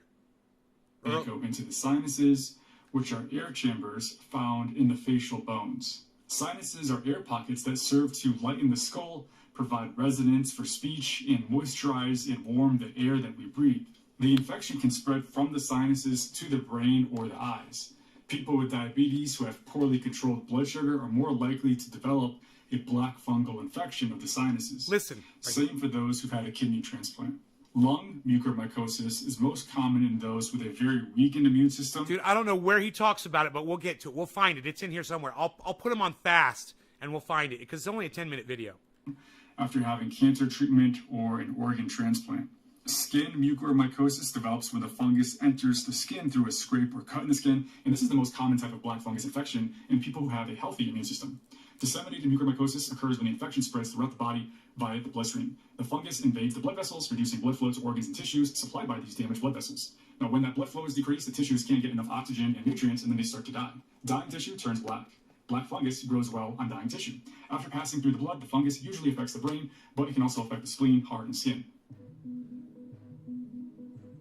An opportunistic infection takes advantage of you when your immune system is weak. We use steroids like dexamethasone, aka Decadron, to treat sicker people with COVID-19. When COVID-19 gets into the lungs, meaning COVID pneumonia, the immune system is stirring up this crazy amount of inflammation there, which can do a lot of damage. So we try to minimize that inflammation with steroids. Sometimes, for very severe COVID pneumonia, we also give a drug called tocilizumab, which also makes the immune system weaker. Unfortunately, this can lead to black fungus infection, not just because it suppresses the immune system, but also because steroids increase blood sugar levels, and fungal infections love sugar. Sugar is their go-to for nutrition. People with Boom! 440. There it is. I found it. I'm so happy I found this. All right? Everybody listens to this over and over again. infections love sugar. Infections love sugar. Fungal infections love sugar. Fungal infections love sugar. Fungal infections love sugar. Fungal infections love sugar. Fungal infections love sugar. Fungal infections love sugar. Fungal infections love sugar. Fungal infections love sugar. That's anything that's on a fungus, anything that's fungus related, right? Athlete's foot. I've stopped eating sugar. Does that mean I'm going to stop getting athlete's foot? You know, I've gotten it maybe twice in the past 10 years. Athlete's foot, maybe 3 times in the last 10 years. But I always use triage oil to get rid of it, and it goes away within a day or two. Now, I wonder if I never put triage oil on my toes again, if I just stop getting it because I'm not eating sugar anymore, it'll be interesting to find out. But that fact right there, fungal infections love sugar. You guys, I'm telling you to stop eating sugar, and we're finding out that even the kids over there at the Branch Davidians, the goddamn cult over there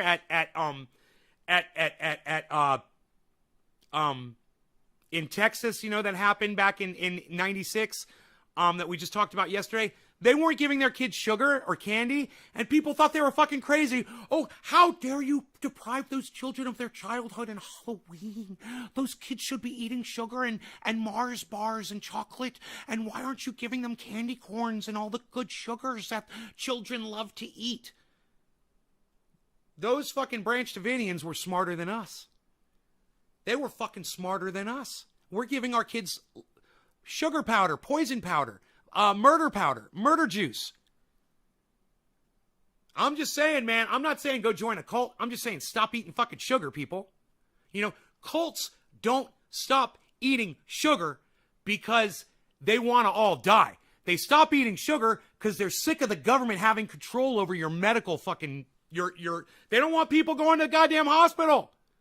And I don't blame them. If you stop eating sugar, you get healthier, man. Stop eating the sugar. Stop eating the murder powder. Stop drinking the murder juice. Who's got a soda next to them right now? Who's got a Coca-Cola? Who's got an open Sprite next to them?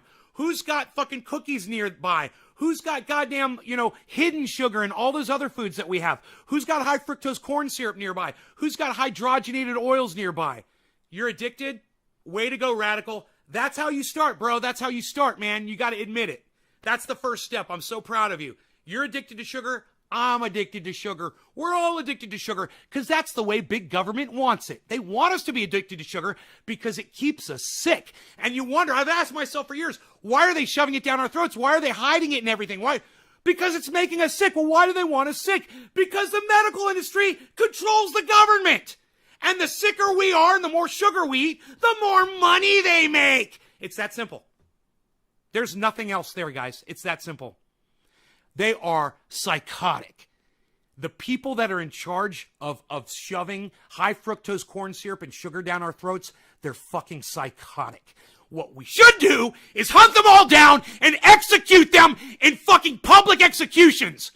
That's what we should do. Mad mobs of people roving the country looking for these executives from these companies that are doling out fucking sugar down your children's throats. We need to execute those motherfuckers. Hang them up high. So everybody can see what we do when you try to murder us. Fuck you. We gotta fight back, man. Sugar is their go-to for nutrition. People with uncontrolled diabetes have higher blood sugar levels, which helps the fungus grow and flourish. There you go. There you go. And it's just not me speaking facts. I'm usually parroting somebody who's way smarter and higher educated than I am. Hirely. I'm making up my own stupid word. Dude, I'm just trying to save your lives. And if you don't perceive this as such, then go fuck off. I don't want to save your life. You don't like me? Good. I don't want to save your fucking life. You like me? You like this content? Well, then you're the person that I'm talking to. You know, if you don't like this content, fuck off and go die. Go eat your sugar, you know, go smoke your tobacco, and go out there in the heat and get your fucking self killed. I don't give a fuck. I don't give a fuck about you. I care about my fucking loyal audience members, the ones that come here, they struggle to try to make this show happen for me. Those are the people I give a fuck about. Those are the people that this content is for. If you don't agree, if you don't like it, just leave. Go leave and die off with the rest of humanity that's going extinct.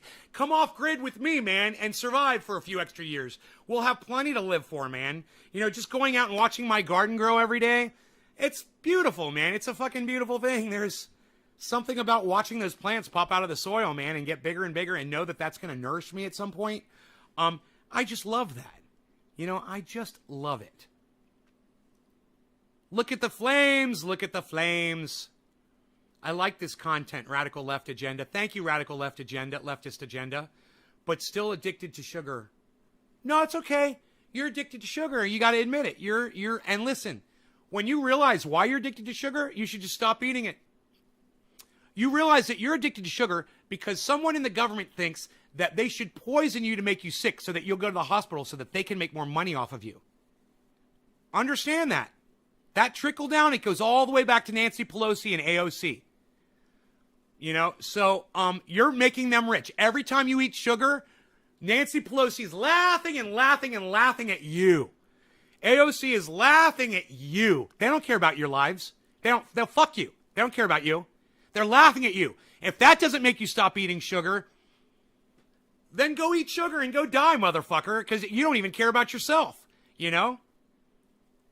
Any tips to quit smoking nicotine? Yeah, smoke cannabis instead. Every time you feel an urge to use a cigarette or nicotine, switch to cannabis. It's healthier and it won't give you lung cancer. It'll also take that craving away that you have for smoking. Immediately, it goes away. You know, for 5, 10, 20 minutes, whatever, until you can get on with your life and get past that cigarette mentality, that being fulfilled by tobacco. You'll see, man, cannabis will do the exact same thing and better because it's healthier for you. You'll feel better. You know, you guys can look like this and smoke fucking cannabis. You know, it's not going to prevent you from being healthy. I promise you. Look at Robert Mulligan, man. They're building so many hospitals in Florida. They want us in the hospital. DC, right? Yeah. With her, because of all the diabetes, bro, they're literally poisoning you into the hospitals. They love it. They think they're so clever. With her ice cream freezer with real sugar, right, Radical? Lol, word. BBC did our fires and temps migration, all climate related, so they got regular viewer. Steve Running, I don't know what you're trying to say there, buddy. I have no idea what you're trying to say in that sentence, as usual. It would really help me, man, if you could express yourself a little bit more so I could understand what you're trying to say. Those fucking Debbie cakes, son, ugh, right? The craving. Stop buying them. Stop walking into that store. I'm drinking coffee out of my triage oil cup. I fucking put sugar in subliminally. I gotta quit today. There you go. Steven, makes you sluggish, but it takes the impurities out of your body. What makes you sluggish? Cannabis? Makes you sluggish? Stephen, you make you sluggish. Stephen Culbertson, you make you sluggish.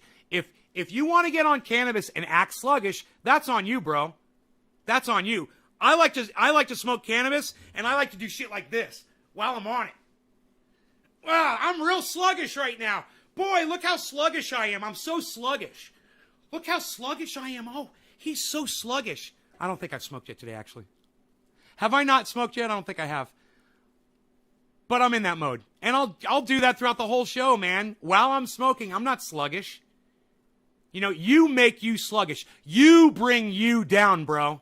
You have the mentality that cannabis makes you sluggish. And I will show you a motherfucker who will... What the fuck?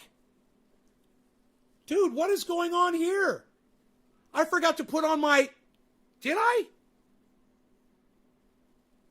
No, I think I put it on. I can't believe this. What is going on? What's with the... Dude, that's what they said happens when you stop eating sugar, is you start losing water weight. This never happens to me, bro. Ever. This never fucking happens to me. Now, granted, I wear black shirts, but it's never wet under here, man.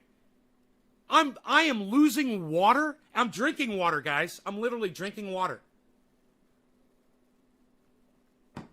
Oh, sugar makes you sluggish. Fuck yeah, it does. I thought I was talking about cannabis, bro. Yeah, sugar makes you sluggish. Yes, it does. I eat sugar. I have chocolate, Oreos, chocolate milk, whipped cream, and I go to bed and I crash. Sugar crash. And it's not like I have energy for 20 minutes and then I go crash. It's as soon as that sugar hits my bloodstream, boom, crash. Thank you for straightening me out there, buddy. Yes. This man says sluggish, but at the same point, I'll smoke like 2 J's and do yard work plus do work in the garden. Right, now we know he was talking about sugar, not cannabis. Man, I wish you guys would fucking speak in full sentences when you talk to me, so I know what you're talking about. I just gonna throw that out there. You guys understand, I hate that I just had to waste a minute on being wrong about something because you didn't want to use another word to be explicit about what you were talking about. So come on, guys. Cut me some slack here. I'm not a fucking mind reader. I don't get any energy off sugar. Like throwing sandbags in the water. Right? Right? Radical leftist just says no, and I have no idea what you're saying no about. No full sentences. Clarify my words. Look, guys, I don't know what's going on here. I thought I put underarm deodorant on, but give me a second. Let me go check, because I can't do a podcast like this. I don't know what the fuck happened.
Gotta look pretty. I must be pretty. I must be pretty. I must be pretty. I gotta be pretty, man. I can't have fucking underarm leakage. I'm not gonna walk around like that. Fuck that shit. I might have to get a new product.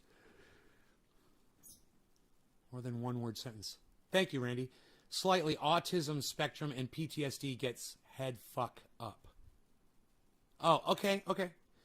It's too easy, though, to not make complete sense. Did you know antiperspirants use aluminum to stop your sweat, which cause memory loss? At least it used to. No, this isn't an antiperspirant. It's an anti-deodorant. It's just a deodorant. I'm anti-deodorant. That's a double negative, man. No double negatives in here. It's just a deodorant, but it always keeps me from sweating. It's just a deodorant. It's funny. I used to use Ban Roll-On, which really works, but that shit clogs up your pores really bad. This stuff obviously doesn't clog up your pores, but it's always kept me from sweating through to the shirt. And But I know that from doing the research and listening to this doctor, when you stop sugar at one point during that time that you stop eating sugar, your body, your cells, they drop water weight, your entire body. And you will see perspiration, excessive perspiration, and urination and whatever as your body is releasing all of this unnecessary water weight that you're walking around with. Sugar makes your body retain like an extra 10 or 15 pounds of water weight. And that water weight is in your fat cells too, and it goes away, and your fat cells shrink. So, when you take the impurities like sugar out, you think clearer and more enlightened. I mean, you guys should be able to tell that my show is becoming a little bit more mentally engaging over the last month or so. Whereas there was a time I remember when the last few months I would go live, I would talk about something, I'd smoke, and then the next thing you know, I'd be like this, and I'd be yelling at you guys because you're not saying anything, and I'd be like, "Well, don't you guys have anything to bring to the table?" And now I command the goddamn podcast again. This all started, and I hate to say this, but it all started because I started eating sugar again. And it was because I got into a relationship, and the woman that I was in love with loved sugar. And we didn't realize what it was doing to us. We didn't realize it. And we got into sugar, and it was like a couple that likes cocaine, and then they just start doing more and more and more of it until it just destroys them. Man, we're eating so much sugar all the time, man. We didn't realize what it was doing to us. And, we're cranky around the house, and, we've got physical problems, and, she ended up getting cancer, and I know that cancer eats sugar. It loves sugar. And maybe if we were on sugar-free, I don't know, maybe she would have never gotten that cancer. I don't know. It kills me to think about that, and it kills me to know that it was the Pepsi company that killed Donna. And it was. They're murderers. They murdered her. And I'd like to sue them for fucking murder. I'd like to sue PepsiCo for murdering Donna. I'd love to. I'd love to be able to prove that that's where the fucking cancer came from that sugar.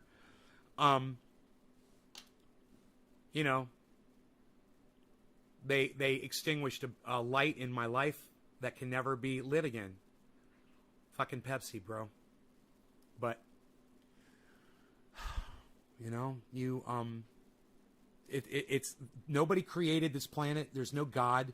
You can't expect things to just magically happen or beautiful things to always be beautiful, because it's just a mistake that we're even here right now.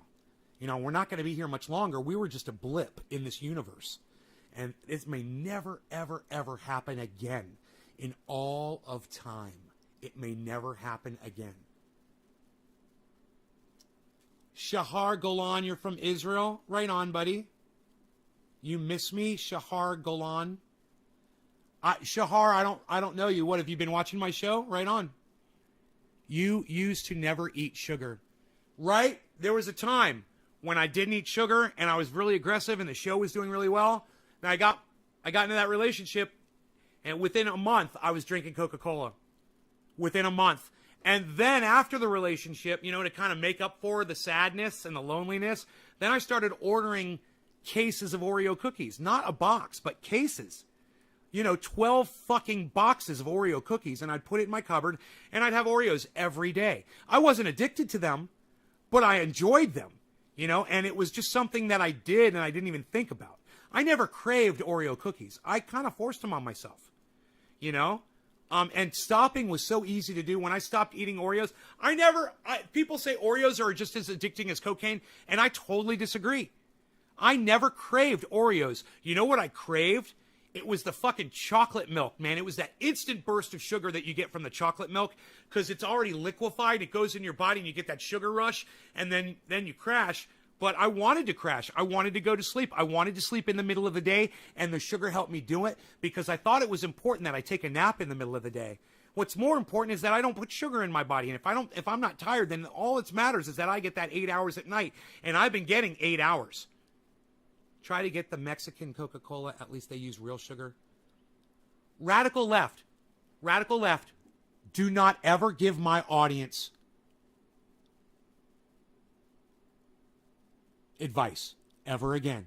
You just told someone in my audience to get sugar soda. And I'm just here to tell you to go fuck yourself, okay, radical leftist agenda?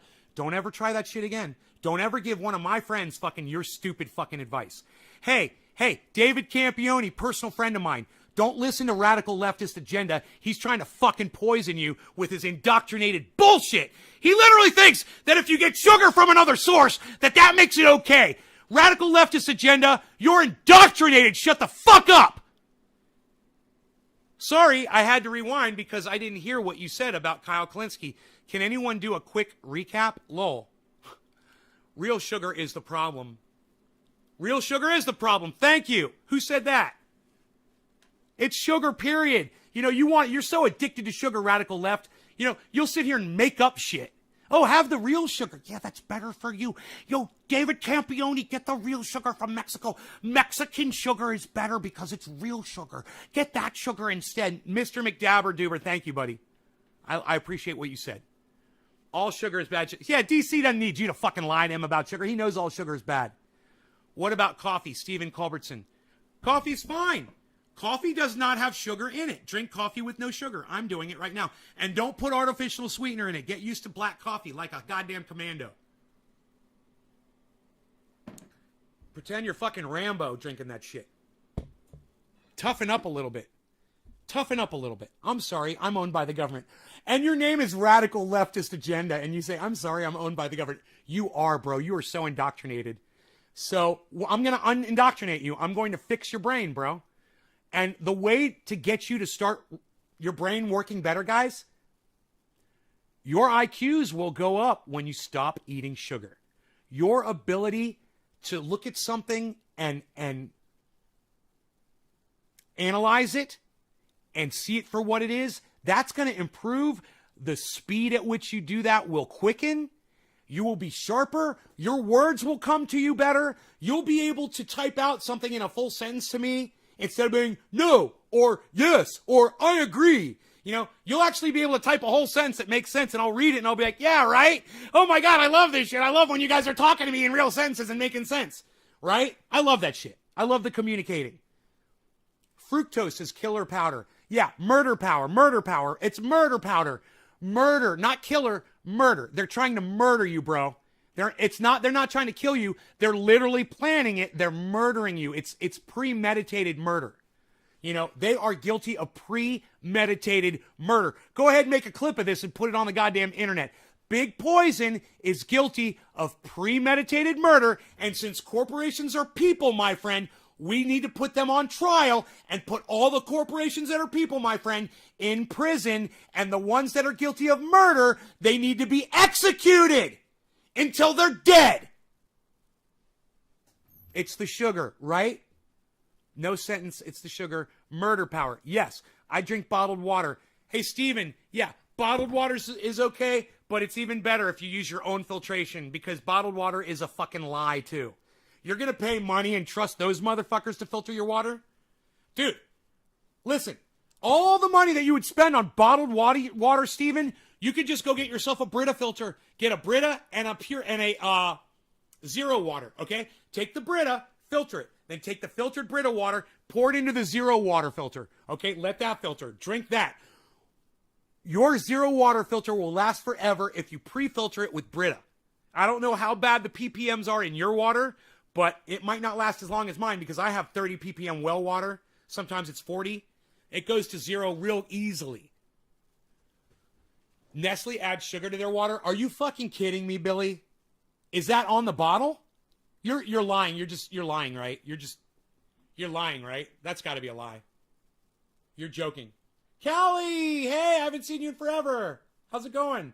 I hope things are going better for you, honey. I'm assuming they are because I haven't heard from you. I'm out of coffee. Fuck that coffee. I'm out of it. Well water tastes so much better to me, depending on where the well is, as long as it's not a sulfur well, right? Sulfur water, not so much. So let's bring up the grow so you guys can see how the plants are doing today. I think we may have had that on earlier, but we're going to bring that on again just so you guys can see it. And if you want to take a screenshot of the grow, There you go. If you guys want screenshots of it, you can put that on your desktop if you like that. I actually have had people tell me that they appreciate that, and they do use it as a screenshot on their monitors and stuff. So you can go ahead and screenshot that, hit print screen, and save it into a graphic image file from one of your graphic image. I use IrfanView to save images. I believe Billy is right about Nabisco. What's disturbing is they put all these sugars in fruit juices for kids, so before they even have a chance to get educated about nutrition, they're already slurping it down by age 2. McDabber, right? The bottled water companies here in North Carolina get their water from Salisbury, North Carolina, and just bottle it from the tap, no lie. Right on, Josh. What about alkaline taste? Will it taste that away also? What about alkaline taste? Caliana, I don't know what you're talking about. Tanner, nice gun. Thank you, Tanner. No joke, the fruit-flavored pure water has 3 grams of sugar per bottle. Oh, fruit-flavored. Oh, I thought you were talking about bottled water. Well, yeah, I'm sure, something with a flavoring is going to have sugar in it. I thought you were talking about straight bottled water, bro. They add minerals for flavor. Protein is a food that has good nutrients and good for you. Protein is a food. Huh? Protein is a food. I don't know what you're talking about, Steven. Kellyanne, nay, I'm great, thanks. The plumbing passed inspection yesterday, and I flushed my toilet for the first time. Okay, good. Oh, my God, that was fast. They fixed that fast. I'm so happy for you. We'll talk. Thank you for telling me that, Callie. Good. I'm so glad. All right, I have not smoked yet. We are 1 hour and 46. You guys, have I done this show for 1 hour and 46 minutes and I have not used cannabis yet? Do you guys realize that? I want to know from anybody else in the audience, if you're going to use cannabis and if you smoke along with me, is there anybody else in the audience who's waited to smoke 1 hour and 46 minutes? Because I haven't. Let me hear from you in the audience if you're literally waiting for me to smoke because you smoke with me, and I'm not going to make you wait any longer. Cheers. First hit of the day, I believe, guys. Cheers. Keeping it real here in Nay's Garden, always.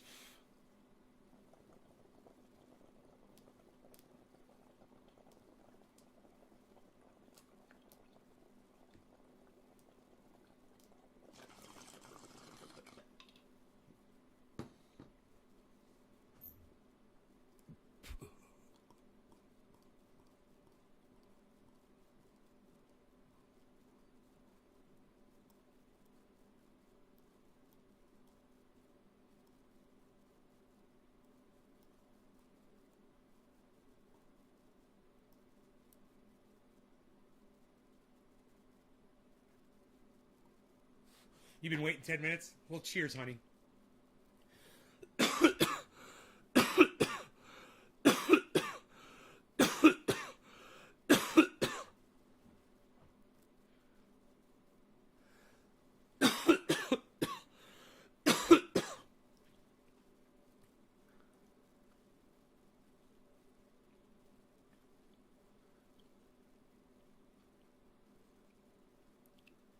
You've been waiting 10 minutes. I haven't yet, but that's because I'm at work. The plants look great, says Karen. Work is lame. I recommend it to no one. Joking. I do sometimes, but this morning I had to start a little early on my smoke session. Still got half a joint to burn with you. East, baby! Baby! So,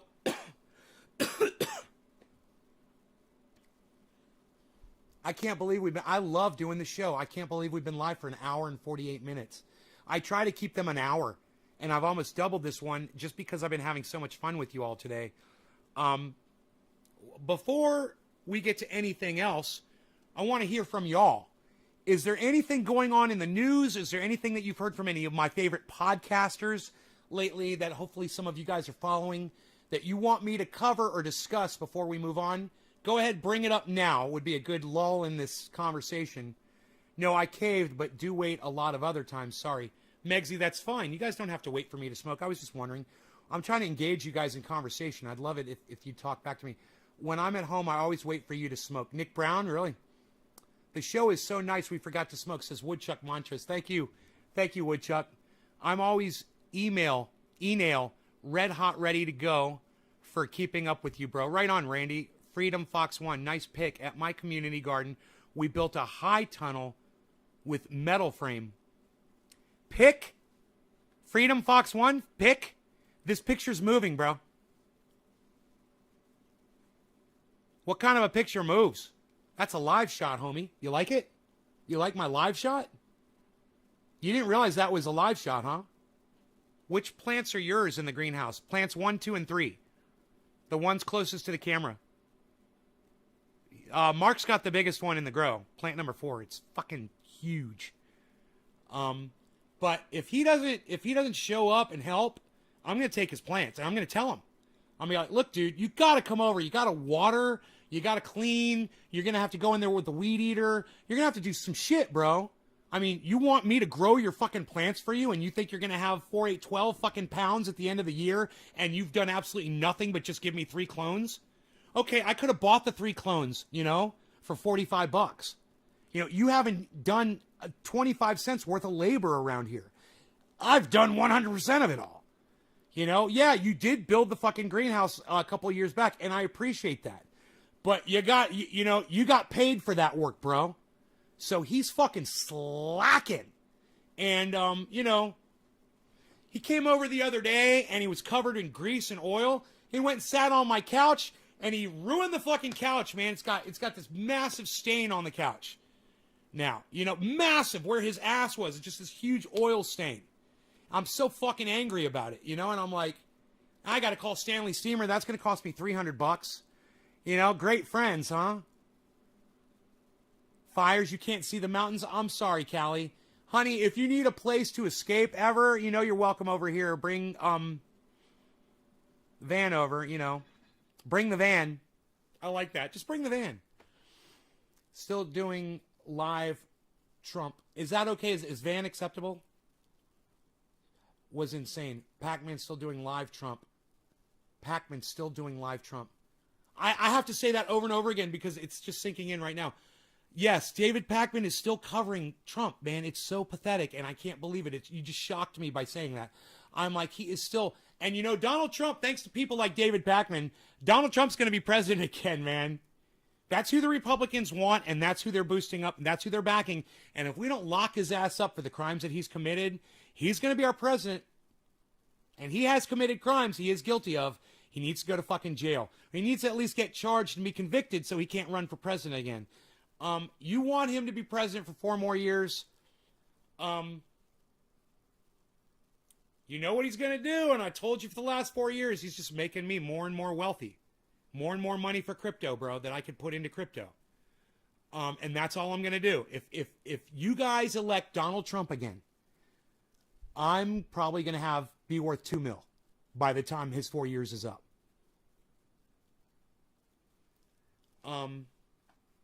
Maybe even more. Because he's going to give my corporation so much leniency. He's going to pull back all of the taxation on my corporation. And they're going to have so much more money. And they're just going to have it to give it to us, the stockholders. Which all corporations are going to be doing. And the poor people that go to the ballots and vote for Donald Trump, they're not going to see any of that money. You're just going to believe the trickle-down lie. And you know what you're really getting trickled down on? You know what the trickle-down is? That's us wealthy people pissing on you poor people. That's what that is. And if you want that, elect Donald Trump for 4 more years. And you might even get him for 8. You might even get him for a double term. Is that possible? Is that legal? I really think it is, but I'm not sure. I don't know. Could Barack Obama come back and run again? I don't know. Maybe not. Maybe they are only allowed to serve 4 years, 8 years total in a lifetime. I don't know what the rule is. But maybe we can only get him for 4 years. And for that, I would be thankful. At least for that. But if you don't want us wealthy millionaires urinating on your fucking heads and your children and your wives, if you don't like that, my dick's in my hand. I'm spreading the urine around. That's what I'm doing right now.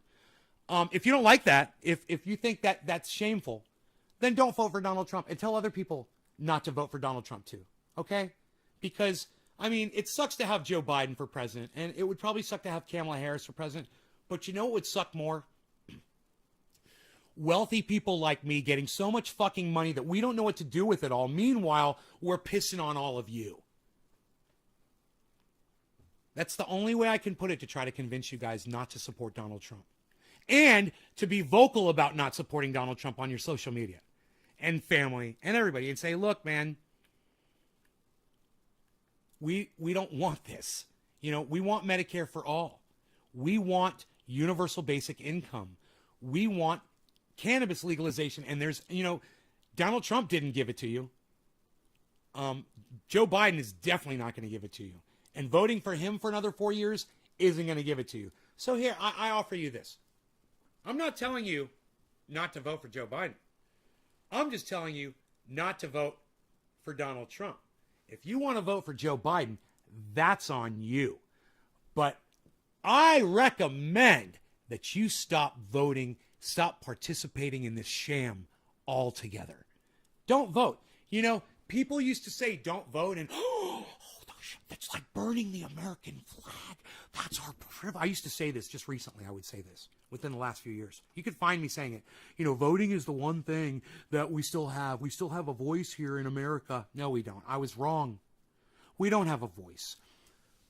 They want to keep these two parties in power. They want to keep it balanced just right so nothing can pass, because this is the way the higher-ups, the ones above the Congress and the Senate and the president, the ones that really run us, the corporations, that's the way they want it. They want it back and forth, fighting back and forth always. So the people don't get what they want, because what the people want is not what the corporations want.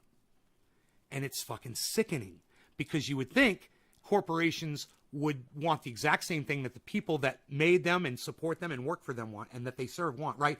But this is the thing, is once they get all that money, the greed sets in, and they aren't humans anymore. They're corporations, and they're not humans anymore, and they're corporations, and what corporations are, and they're not humans anymore. What they are fucking monsters! That's what corporations are. They're greed monsters. They're snorting lines of fucking money up their greedy fucking noses all fucking day. It's all they can do is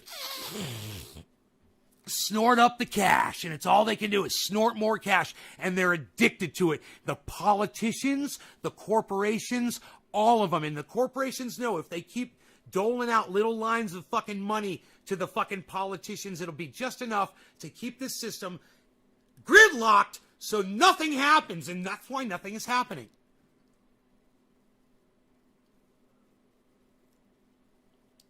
And this is exactly the way the corporations want it. And this isn't a secret, man. I'm just repeating George Carlin, man. You know, he told you this is exactly the way the corporations want it. It's one big club, and you ain't in it. I love the way he says that. It is a big club. It's a giant club. You know how many millionaires there are out there? Well, I'm one. Jimmy Dore's probably one. Cenk Uygur's definitely one. Anna Kasparian's a fucking millionaire. You know, there's a lot of podcasters. Ben Shapiro. Candace Owens is probably a millionaire. I'm sure the net worth of Alex Jones would fucking blow your mind. You know, there's a lot of us out there. There's a lot of people that are worth more than $1 million. Lots and lots and lots. And you guys look at them as the 1%. You guys look at the ultra wealthy as the 1%. That's probably true. There probably is the 1%. But 1% of 300 million? What is that? 30 million? You guys correct me if I'm wrong. Is 1% of 300 million 30 million? What's 30 million times 100? Or how do you get to 1 million from somebody? Okay, Google. My Google's off. I turned off my phone. I need to know what 300 million is divided. Fuck, I don't even know what I'm trying to do here. I'm trying to find out how many. What's 1%? What's 1% of 300 million? Again, I'm not asking Enoch, obviously. Enoch, I'm not asking you. What do you guys? I want to know what 1% of 300 million is. What's 1% of 300 million? the population of the United States. They call us the 1%ers. What is 1% of 300 million? It's got to be like 30 million or 3 million or, 3 million times 100. Would that make it no, it's 300. That couldn't be 333. It would have to be 30, right? Is it 333? We have 20 point. Oh, there's 20 million millionaires. You guys are all over the place. I'm going to fucking turn on Google. You guys are all over. You guys can just Google this shit. All of you have Google. There are 20.2 million millionaires in the U.S. alone. 20.27 million. Okay. With 2 million new millionaires in 2020 alone. 20 million with 2 million. So, when you guys... So, what's 1% of 300... What's 1% of 300 million?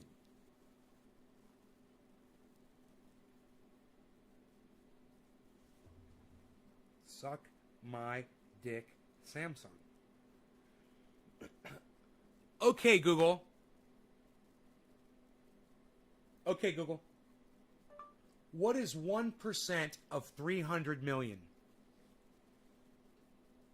The answer is 3 million. Okay, 3 million. Okay. So, they call millionaires in the United States the 1%. It ain't that. It ain't 1% anymore. Okay, Google. What percentage of 300 million is 20 million? These came back from a search.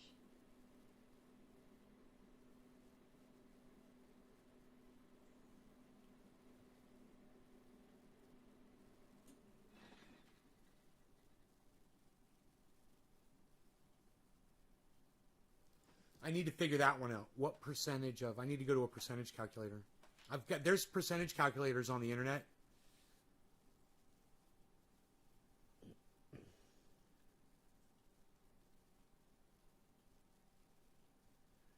A million is the new 100K.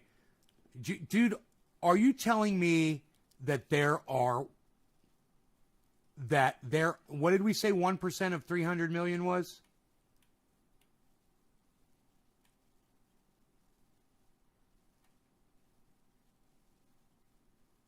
$3 million?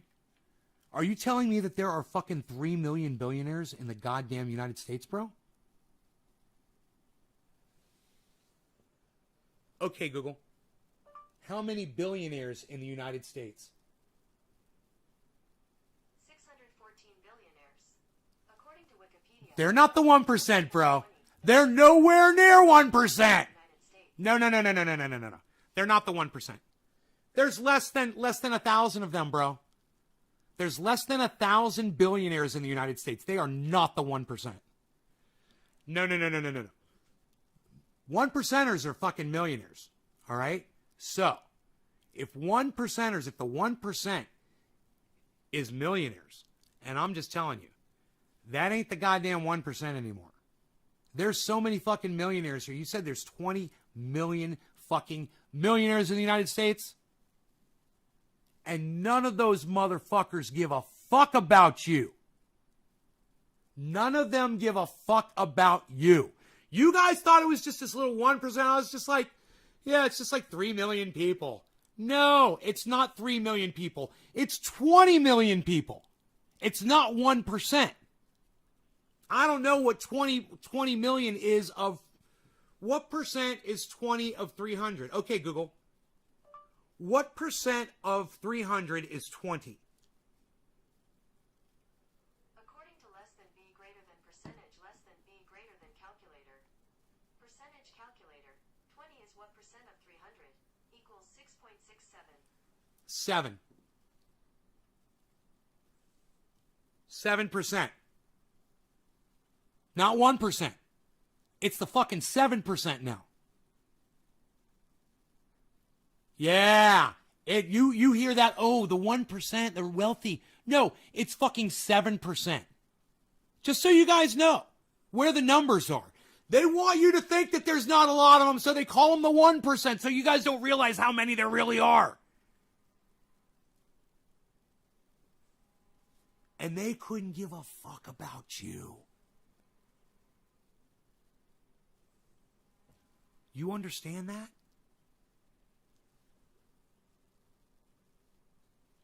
Jake Uger and Anna Kasparian don't give a fuck about you, man. You know, you really... Ben Shapiro doesn't give a fuck about you. You have to look really hard to find a millionaire who gives a fuck about you. I give a fuck about you. You guys know that. Jimmy Dore gives a fuck about you. He wants you all to have universal basic income. He really wants you to have Medicare for all. Jake Uger doesn't want you to have Medicare for all. He wants to keep kicking the can down the road. He doesn't want to identify who the people are that are against it so he can vote them the fuck out of office right now. No. He wants to keep that all secret because if you keep it secret, he can make more fucking money. You know, Katzenberg cash. Cashenberg. He's got that Cashenberg. And that Cashenberg turned into a big fucking Hindenburg, didn't it? And fucking caught on fire and crashed for the Young Turks. And they're going down in fucking flames. Boy, oh boy.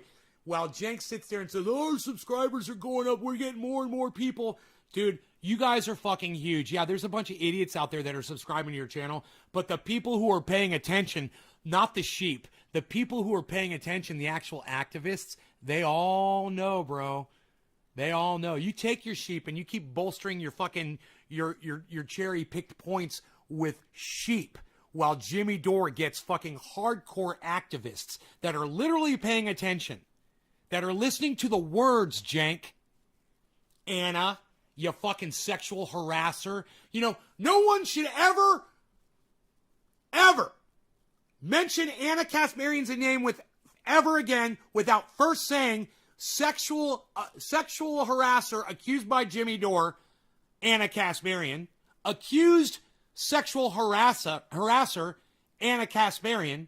I like that one. Accused sexual harasser, Anna Kasparian.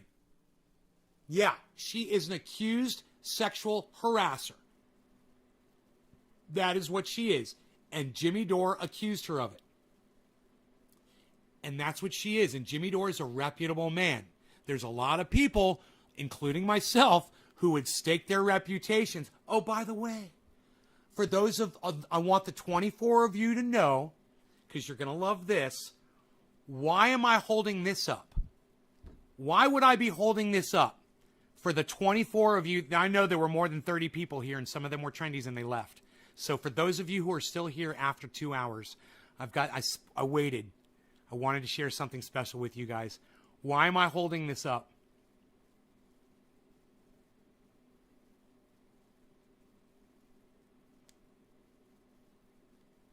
Anybody?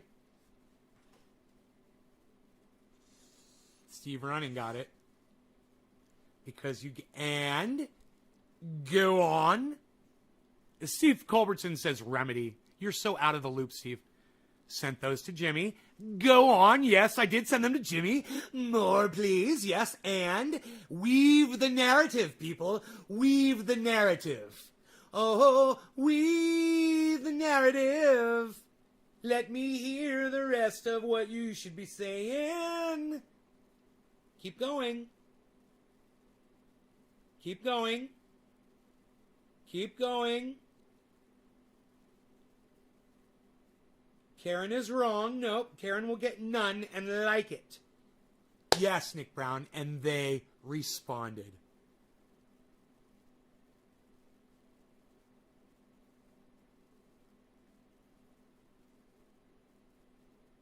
And they responded. The eagle has landed. All smoke to that. Cheers, guys. I couldn't be fucking more proud and happy right now. And I told you guys, there was like less than a 1% chance that box was not going to make it. But I was just so concerned about it. Watch, I'm going to fit this box right in there, guys. Watch this. Watch this. You guys are going to love this. Watch this. Watch this, guys. Watch the camera in the lower left.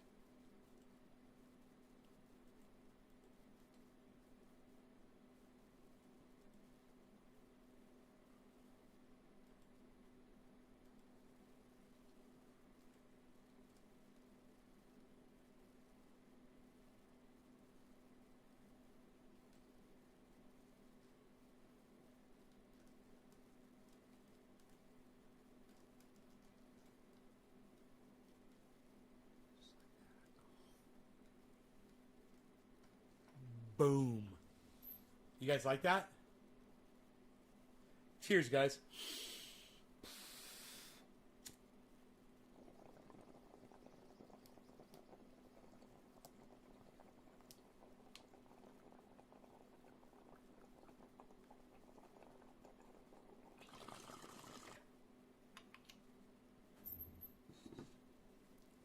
No, there's a bottom.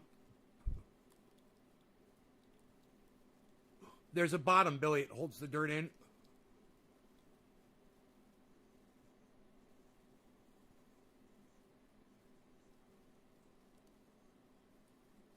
But you could easily use boards and spikes to just build up like an octagon or a pentagon or even a square. And or a rectangle for all the plants. All the plants could be in one giant rectangle in there. That would be genius because those roots would go real far under that soil.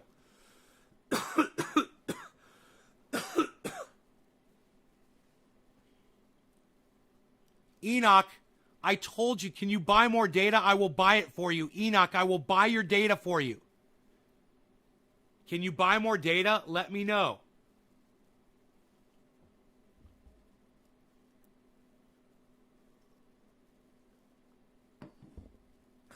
All right, so I'm on my data cap right now too. I surpassed it like a week ago. That's why I'm having such problems doing shows, you know.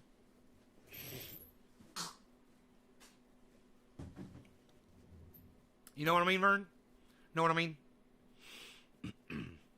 So we're talking about the grow pots. So check this out.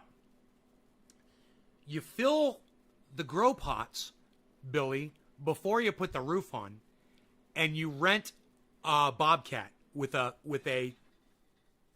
bucket. That's what I did, with tracks on it. You know, it had tracks on it and had the joysticks. And you scoop up the dirt that was dumped there by a dump truck, and you go over and you dump the dirt right in the bags. And it's so fucking easy, and you're done. Boom. It only took like 3 buckets per bag or something like that. It's simple. That's how you do it. If you have Wi-Fi, shut down data till you leave. Hey, do you have Wi-Fi? Enoch, can't you just use... No, it's probably the same thing. I don't know what his plan is. I don't know. Every time I say this to Enoch, he goes away. He never responds to me. So, he never gives me a chance, man. He says bye and he leaves. I think it's the second time I've said that to Enoch and he never responded.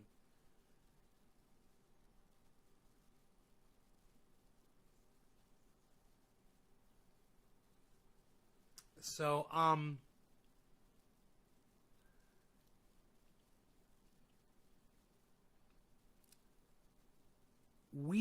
now the thing is once you load, and some people are like, oh my God, but then you got to take the dirt out and put new dirt in, and that's the beauty of it. It's an organic grow. You never have to replace the dirt.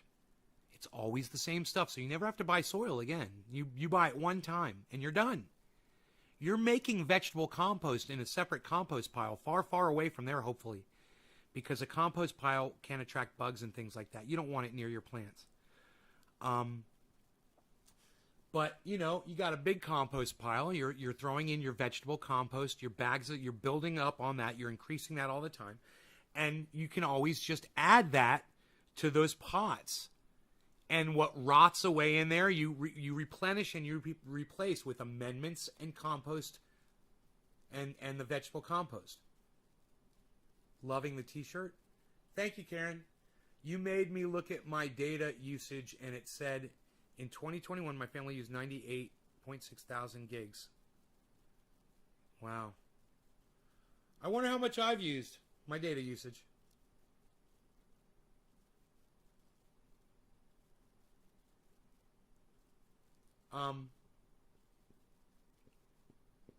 You can see the weed eater hanging there on the far left.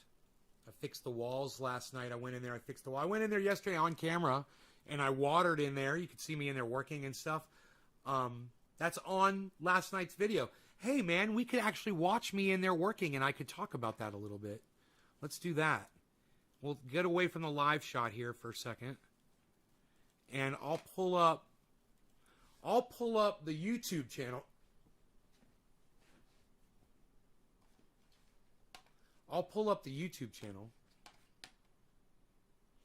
All right, so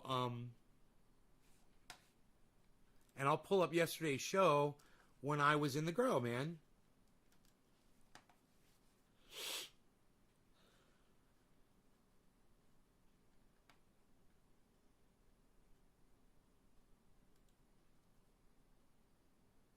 Oh, Breaking Points is live right now. Holy shit, I've never seen that.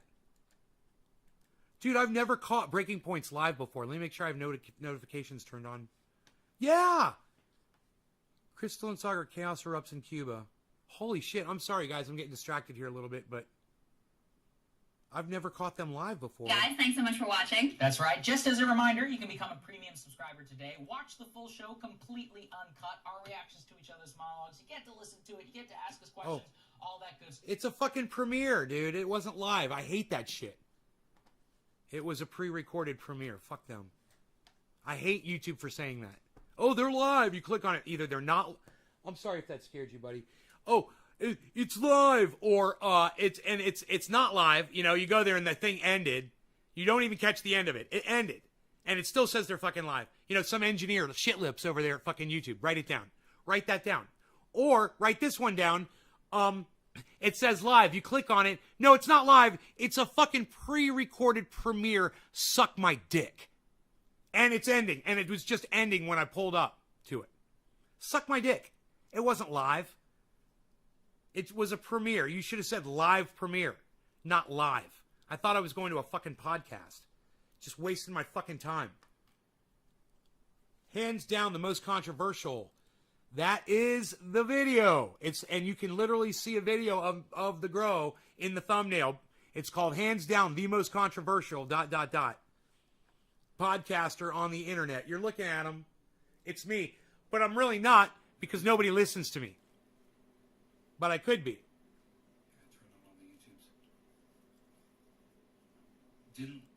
All right, let's go to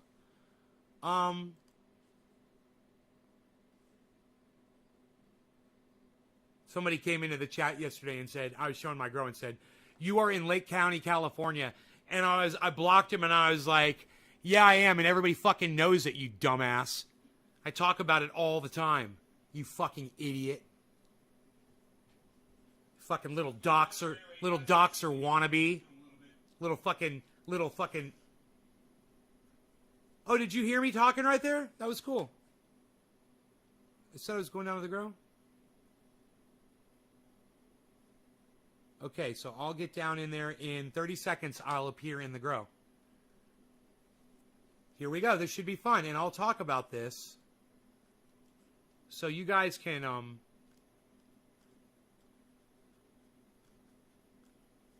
should I be over here? I think I'm good right here. And we'll put this right here.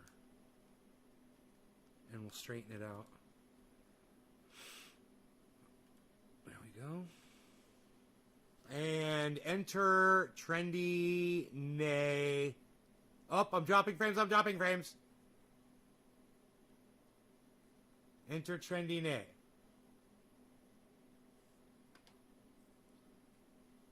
Wash hands.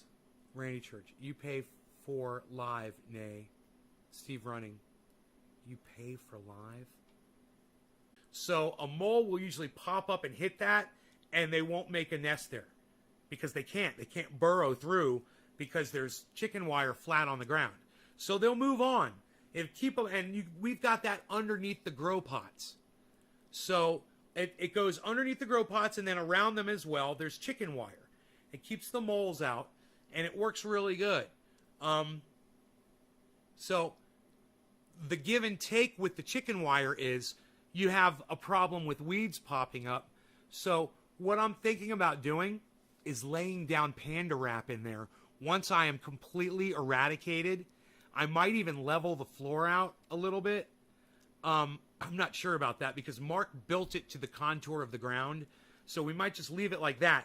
But I'm still going to panda wrap the whole bottom because I think I've got enough. And it'll be all white in there, and that'll just help seal it up a little bit more too. There won't be one less place for bugs to come in, you know. And the weeds will no longer receive light, so they hopefully will stop growing because there's panda wrap on top. The problem is moisture can come up from the ground when you do that. So I have to kind of try to figure out exactly how I'm going to deal with that. I'm going to talk to a couple of growers and see how to deal with it. You know, it might be a little bit of a raised floor if I have to do that, where it'd kind of be cool. Imagine this. There's 2x4, you know, flats, or not even 2x4, but long, because we've got all the wood in the world. So we get these long planks that go all over about 3 inches off the ground, right, a little bit higher, and go right up to the pots, and then they go all the way up to the pots around. So it looks like the pots are coming up out of the deck, and that puts you up a little bit higher when you're walking. But it'll be kind of cool looking, and that'd be the only problem is we're gonna have to do something. We're gonna have to lay something down so weeds don't come up through that, you know. So yeah, little bit of a raised deck in there would be really easy to build. I could do it myself. It would be really easy to build, you know. And I can cut the planks out once my the electronics arrive for my sawmill, which I don't even know what day they're supposed to get here. I've been waiting and waiting and waiting. So hopefully this thing will run my sawmill.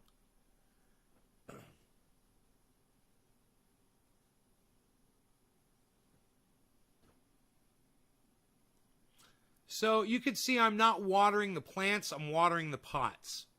And I'm taking a lot of extra special care to not hit the leaves of those cannabis trees. But I am pouring water all over the potato plants, all over the tomato plants, all over the pole bean plants, all over the lettuce. I'm saturating them all with water. I've got so much to talk about while we watch me working down there yesterday in yesterday's show. This was one of the things you can watch when you're watching the live stream. You know, you can watch me working down there. It's kind of interesting. I'm also watering the zucchinis, and I'm watering the earthen bottom, the ground. So I'm getting it like sand, like a cement. Every time I water it, it pushes debris away and it solidifies the sand and makes it into almost like a concrete consistency, almost rock hard. So I'm making, you'll see, I'll hose the ground down as I walk away. You'll see that part right there where it's dry, that's wet now. See, I just hosed it down.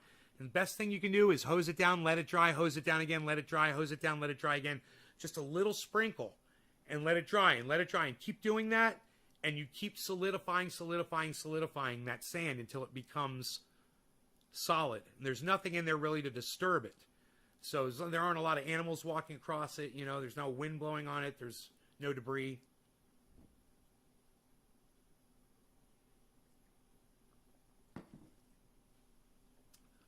Okay, so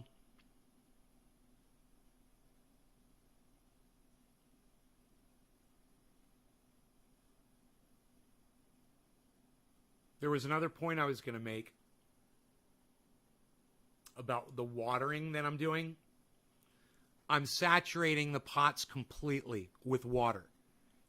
Getting as close to underneath those cannabis plants as I can. The problem was, at that time, the sun was out. So there's still sunlight coming into that grow. You don't want to get water droplets on your leaves because when the sunlight hits that, it magnifies it and bleaches the leaf, rendering that part of the leaf, the solar panel of that leaf, useless. It will no longer create photosynthesis on that part of the leaf. The leaf still will, but it won't work as powerful. So you want to avoid getting water droplets on your leaves when it's sunny. When the sun goes down below the horizon and there's no more sunlight in there, you can get the entire plant wet. You don't have to worry about it. It's going to dry off. It's not going to get bleached. You'll be fine. If there's ambient light in the grow, you're fine. I've got ambient light on in there.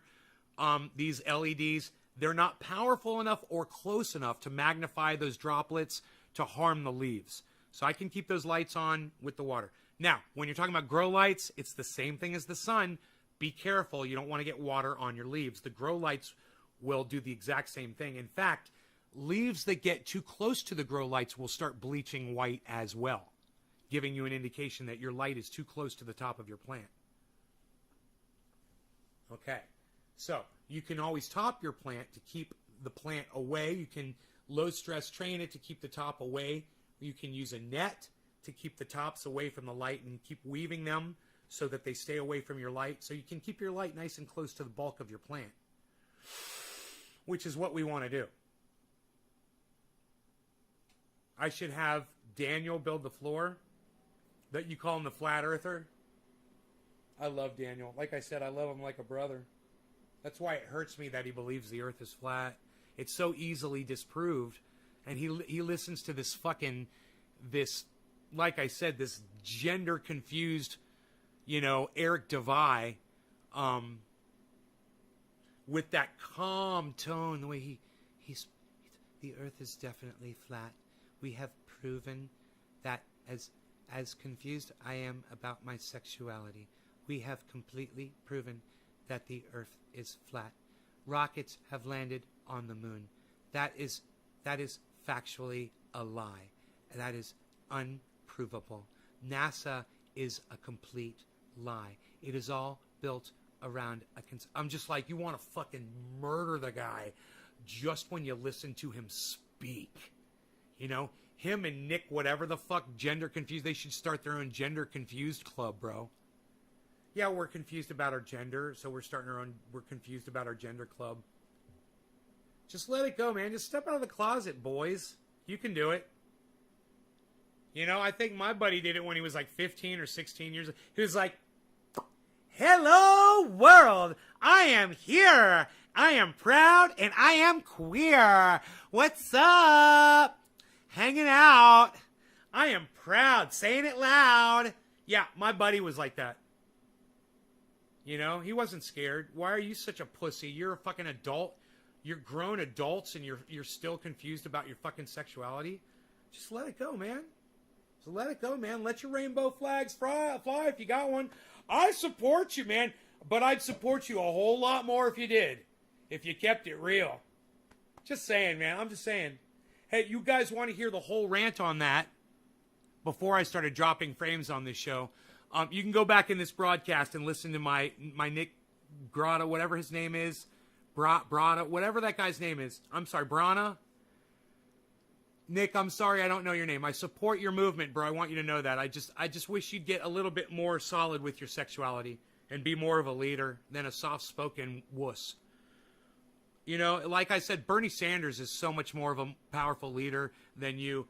You should recruit somebody to be your spokesperson because you're just an awful one. That's why, Kyle Kullinski walked all over you, bro. And when you go into Kyle's live stream, he fucking destroys you. Kyle is not an alpha male. He tries to be, but he's not. If you put me in a chat with Kyle Kullinski, you would see my alpha male destroy his just by me being me. It's my alpha male destroyed Matt Dillahunty's alpha male. Absolutely. Just because I wasn't intimidated, and I sat there and I kept it real the whole time, and he sat there and tried to have this air of superiority, which was, it was, as Jimmy Dore says, when you meet your heroes, you will be disgusted. You know, and he was right, man. When I met Jimmy, it wasn't that way, but it was that way when I met Matt Dillahunty. What a disappointment he is, still to this day. And when the day is that he gives cannabis the respect it deserves and the product that I invented, you know, he could make that product safely. I told him, I'm like, it doesn't have to be from me, bro. You can get the base for this from a cannabis plant. You extract it, do it your own way. You can extract it naturally. You can knock the keef out of it, solidify it. I mean, take the keef, liquefy it, mix it with oil or a milk or whatever, and you heat it up to 275, and that can be your base for your triage oil.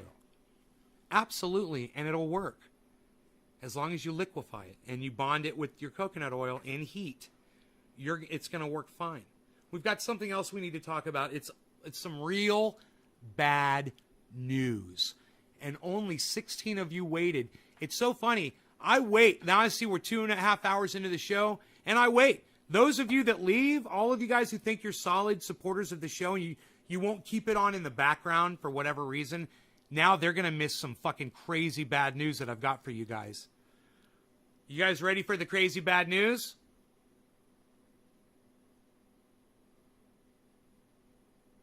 You met a guy named Carl Heavy P? You're bisexual? Right on, Karen. I like to teach about true U.S. history in schools. He does smoke, at least that's how he answered. I'm ready. Trendy Phil. I'm ready. The ones that leave are missing out. Stay to the end. Yup. All right. You guys don't leave your triage oils outside. And I told you could, and I was wrong, and I'm here to tell you that I was wrong. And I'll say this on other live broadcasts as well. But what happens is the coconut oil will go rancid. I think that maybe if I put more peppermint oil in, if I mix more in, it might be the trick to keeping it from doing so. But the stuff outside that I've left in the heat, and it cools and it heats and it cools and it heats and it cools, it has gone rancid. Now, does that mean it doesn't work anymore? No! The good news is it still works. The bad news is it doesn't smell as nice. It doesn't smell coconutty and pepperminty. It smells like rancid coconut oil. Now, the smell of rancid coconut oil, it smells kind of like machine oil. It smells kind of like some sort of process oil that you would put on a machine to lubricate it, like a lubricating machine oil.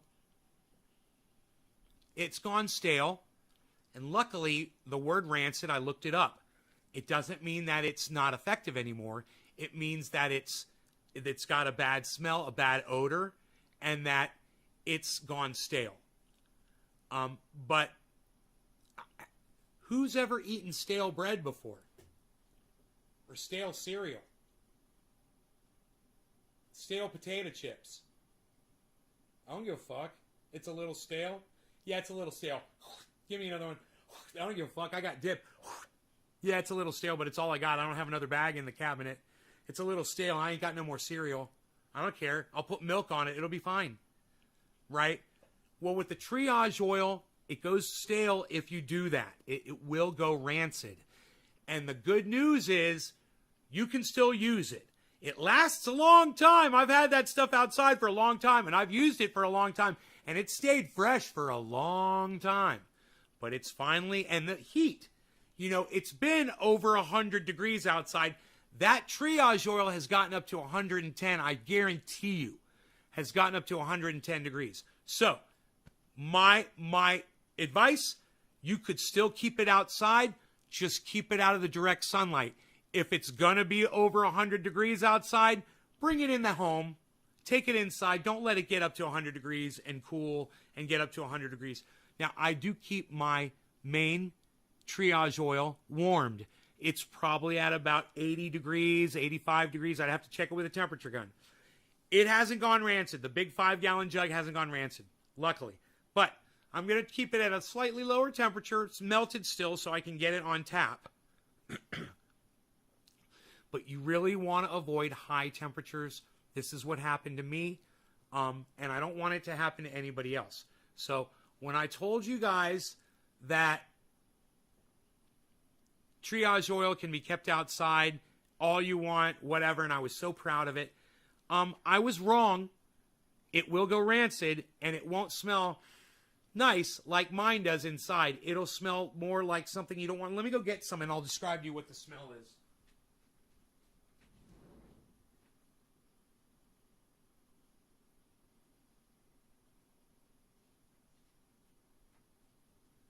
Let me open this, too, because there almost seems to be like something growing in there, and that can't be good. So let's see what that is.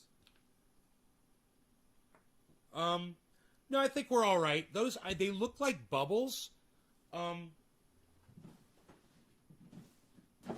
me see if I can find my glasses. I kind of put them away, didn't I?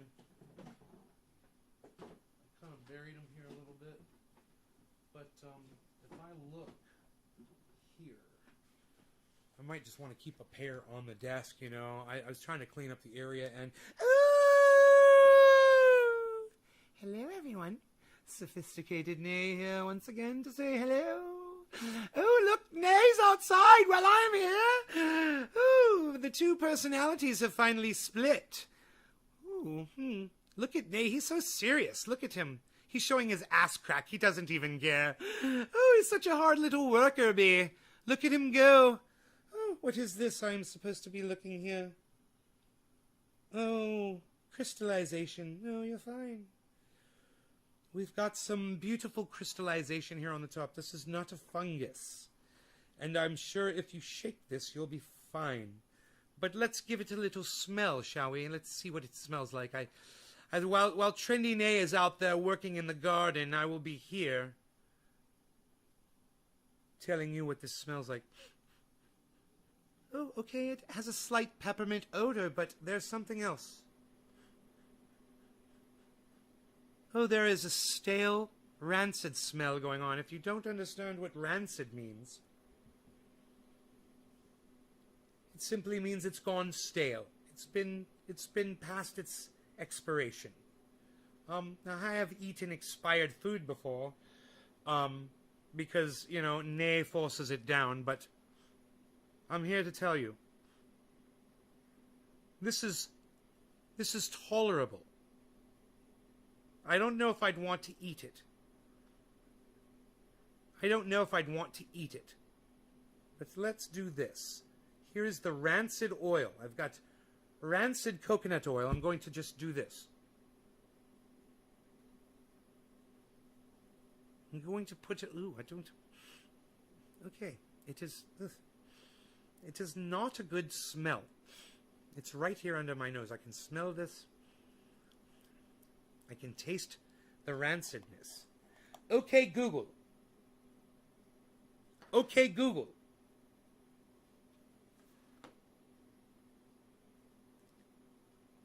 Oh, the phone is off. He must turn the phone off now, Let us see. We'll ask and see if rancid coconut oil is dangerous for consumption. Because I put it on my lips. I put it on my lips. Oh, look at Trendy Nay. Look at Nay in the garden. What is he doing? I never pay attention when he goes down there. Oh, I'm busy doing other things, of course. Use pin. Okay, I shall. I happen to know it too. Okay, here we go. Here, I can really see this phone well with these glasses. What am I looking for here? Oh, I was going to do one of those. Yes. Okay, Google. Is rancid coconut oil dangerous for consumption?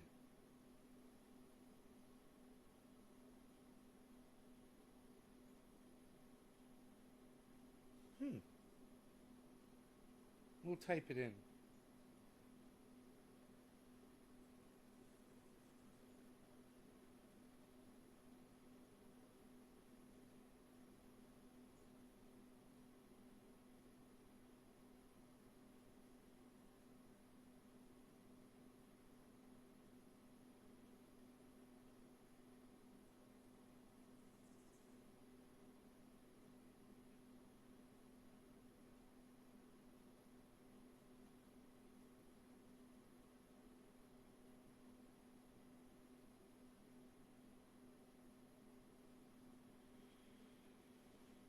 The risk of consuming an expired coconut.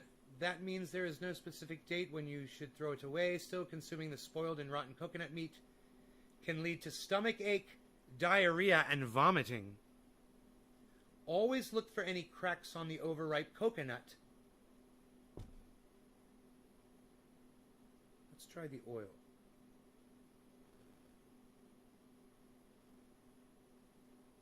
That is the coconut. Let's try the coconut oil.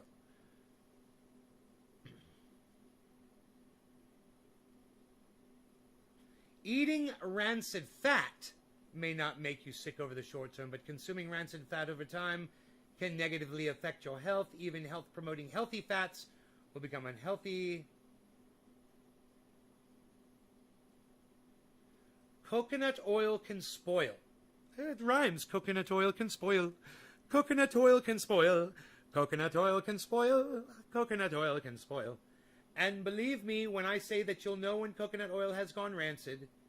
Your once beautiful translucent white coconut oil will turn a pale yellow, and it will get all chunky, almost like curdled milk. Yeah.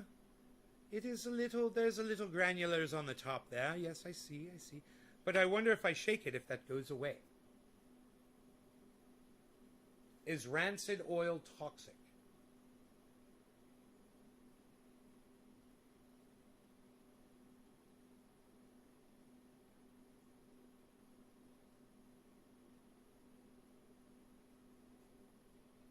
Rancid foods.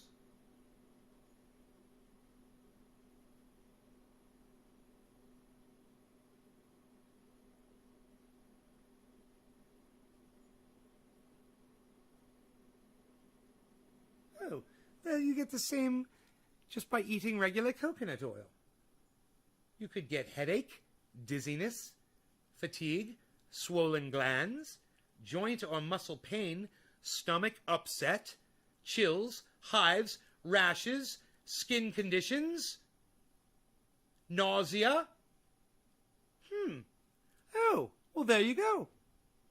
You seem to get more bad conditions just by eating straight healthy coconut oil. So don't eat too much coconut oil. But in tiny amounts for pain, I don't think you'll have too much of a problem. So there you go. It has been explained with the science. I would say rub it on your skin, but try not to consume it.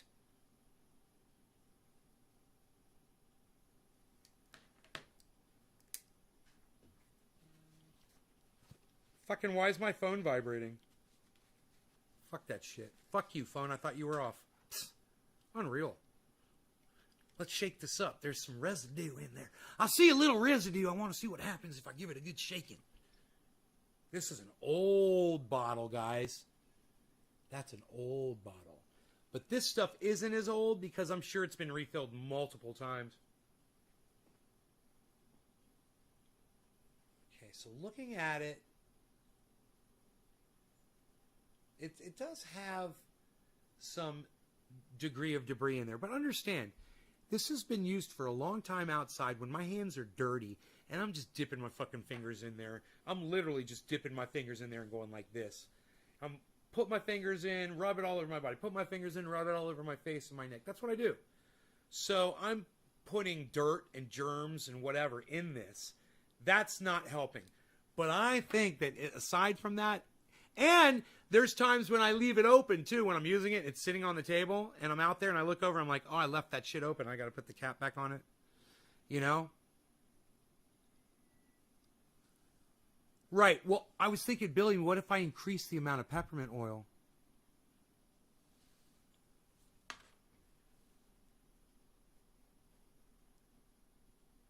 You know, because right now it's 1% peppermint oil. What if I made it 2% peppermint oil? You know?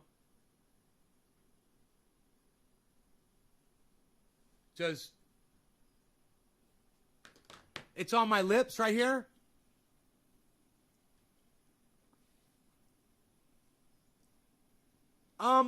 I guess no more than triage oil does feel oily on my skin. Than just healthy triage oil. Like this stuff right here. Like here, let me put this on my lips. This is the good stuff. This stuff is not rancid. But I wouldn't even say put rancid triage oil near your mouth. But if you've got pain somewhere, like I'm trying to think if I have pain anywhere on my body right now, but I really don't. Where triage oil would work. I don't really want to put the rancid oil on my body because I don't really want the smell on me. I don't really like the smell, you know, but I really kind of want to find out if it still works. Because oil uses its properties, loses its vitamins, but I don't know if the carrier property still works, you know? So, okay, Google. Does peppermint oil help preserve coconut oil? Here is some information for. Can you mix coconut oil and peppermint oil? According to Medical News Today, people who want to use peppermint essential oil for pain, headaches, or itching can apply the oil to the skin by diluting it in enough. Why did it stop? It doesn't answer my question exactly. All right, but we might get an answer to it.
I got on the scale this morning and I weighed 170 pounds. I just got on the scale right now with my jeans, my underwear, and my shirt on, and I weigh 174 with having drank water and coffee.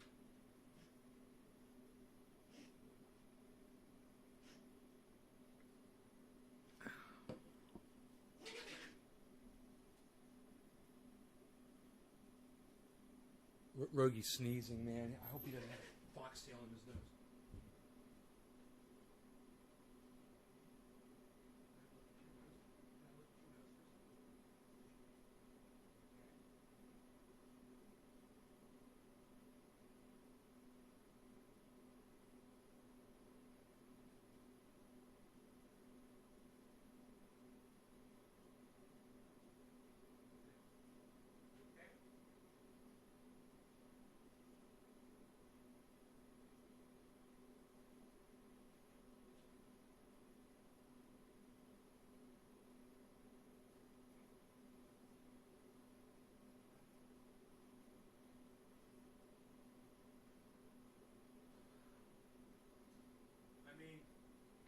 If I hear Rogi sneezing like that, I just fucking boom. I grab a Q-tip and I go right over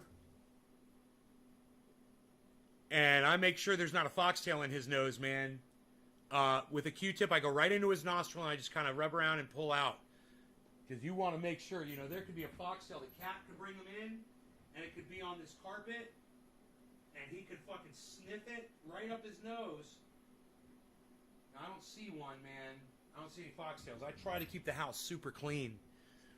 But he really doesn't have access to too many foxtails in the yard either. But Okay, so this is really exciting.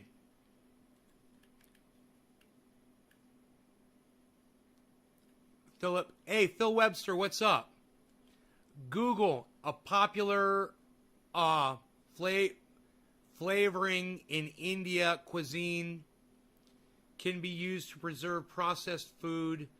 Claims a study. They found that mint had strong antioxidant properties that make it a good preservative. Mint is the only natural compound we have found so far with antioxidant properties comparable to BHT. Mint, a popular flavoring in Indian cuisine, can be used to preserve processed food. They found that mint had strong antioxidant properties that make it a good preservative. Mint is the only natural compound we have found so far with antioxidant properties comparable to BHT. Well, son of a bitch, Billy, I'm gonna go up to 2% peppermint oil, and I'm about to make a 5-gallon jug. I'm this far away, literally, that much left in my 5-gallon jug. I've got to make a new batch. So I'm gonna go 2% peppermint oil, bro, and we'll see if that will preserve this. I'll put them outside again, and we'll see if it goes rancid with 2% peppermint oil in them. Video of the grow and thought you flew down there emergency style. That's funny. Go 3% for good measure. Well, Billy, as somebody who experimented with the triage oil before anybody else I know and put it on their butthole, do you think that 3% would burn on skin like that? Because I like the fact that you can put it on almost every part of your body right now.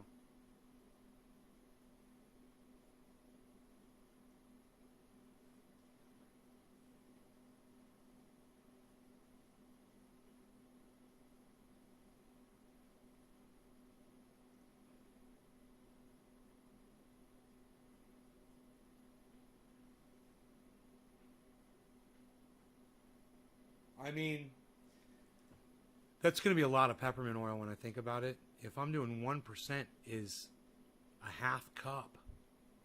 2% is going to be a whole cup of fucking peppermint oil, bro.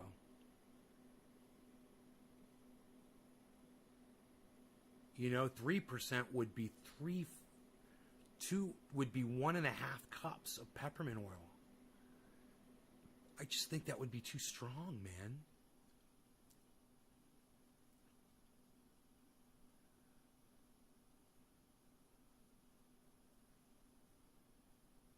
Unless you have hemorrhoids.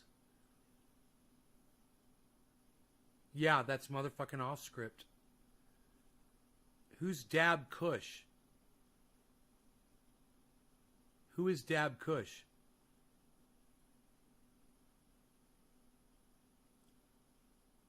A car next to me at lunch, bumper sticker. Republicans are the same shit, different pile.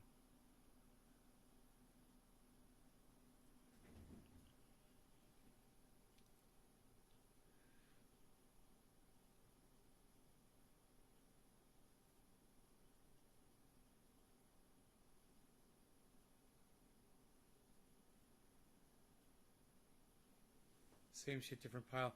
Oh, Josh G, you should have told them about my show. That is the same. I go by the same philosophy.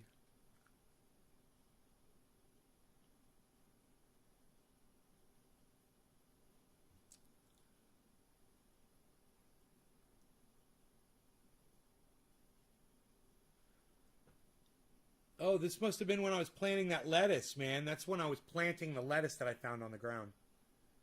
Oh, you guys, good news about all the lettuce that I planted. Remember I told you the big ones didn't make it and the little ones did? Well, the big ones, the top leaves did die. They dried up, they shriveled, and they didn't make it. But the sprout survived. So even the big ones that I put in, those all made it too, and everything, all the lettuce shoots that I put in the dirt, they're all going to produce lettuce. It's exciting. So I'll always have lettuce in there because it'll always produce seeds. I can hear me. I hear me down in there working.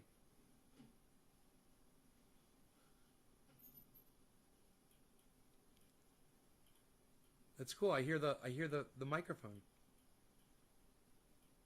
Yeah, I am in Lake County. Oh, that was the part. That was the Lake County part. Oh, I guess I'm not down there anymore. And I said, and you are blocked.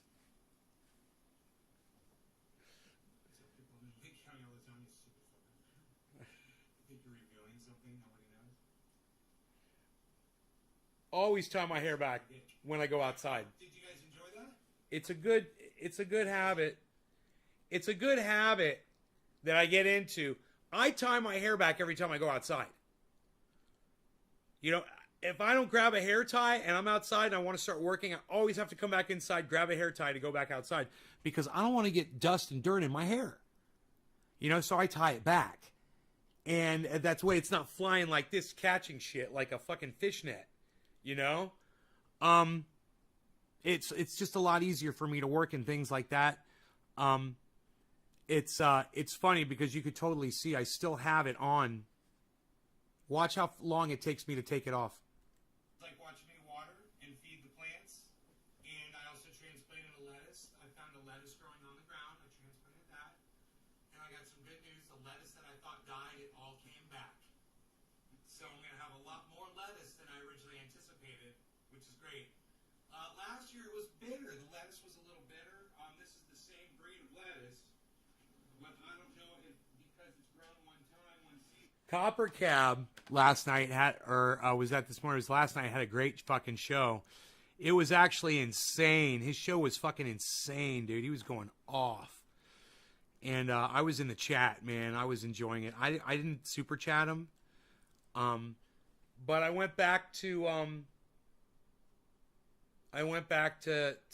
Discord and they're ignoring me. I mean, he accepted me into his community, but him or his sister won't respond to any of my fucking chats. He's got me. He won't accept my friend request, and she has her IMs open, and she hasn't responded in over a day.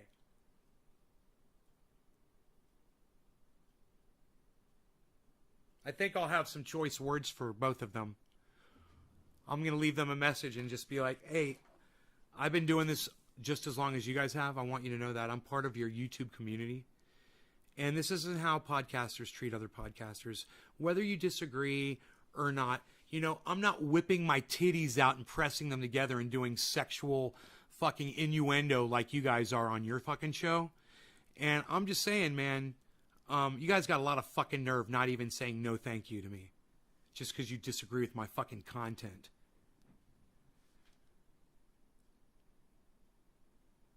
You'll leave a note on the window. Yeah, I'll leave a note on the window. Say, check out naysgarden.com. He agrees with your bumper sticker. naysgarden.com completely agrees with your bumper sticker. How many more weeks do you predict you'll be in veg? How close to the top of the greenhouse before it gets too difficult to work around? Huh. Bro, anytime you got to get up on a ladder, it sucks. And they'll be there. You know, they're going to be too tall. You know, if you want to pull off a dead leaf, sometimes you just let it go, man. You know, you got to get on a ladder. And I had to do that last year. I was on a ladder all the time, spraying and shit. It sucks. They get huge, man. They get to be a lot to deal with, you know. But you know, I could limit their growth. I could make them smaller, you know. I have that ability.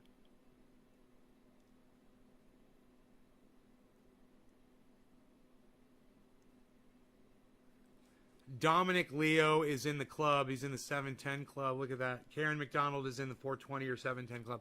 That is so cool to see you guys with your badges in the YouTube chat. I feel so official. I feel so official.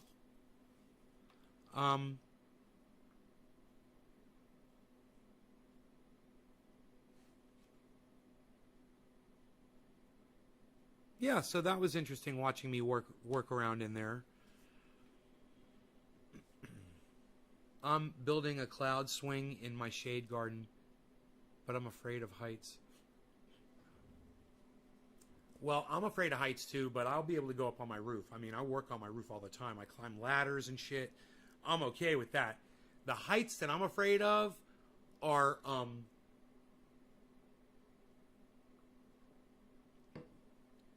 like wild fucking roller coaster rides and those rides that swing you up really high. You know, I'll go up in a really high Ferris wheel, but that's about it. You know, I don't want to go up on something that's swinging me around violently, you know? I don't mind flying. I don't mind being up on tall buildings, on balconies. I'm cool, man. I'll go right to the edge and I'll look over. I'm fine. But I don't want to fucking bungee jump. I don't want to fucking jump out of an airplane and like you did, bro, all those years, and you probably still do it.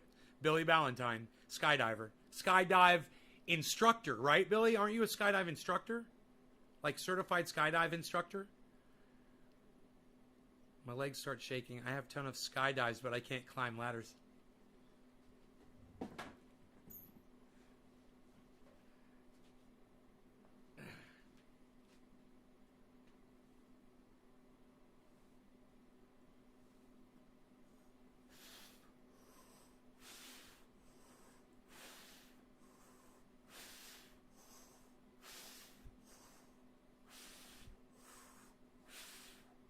Oh my God, Billy, you're right. It does make it a lot easier when you're breathing while you do it.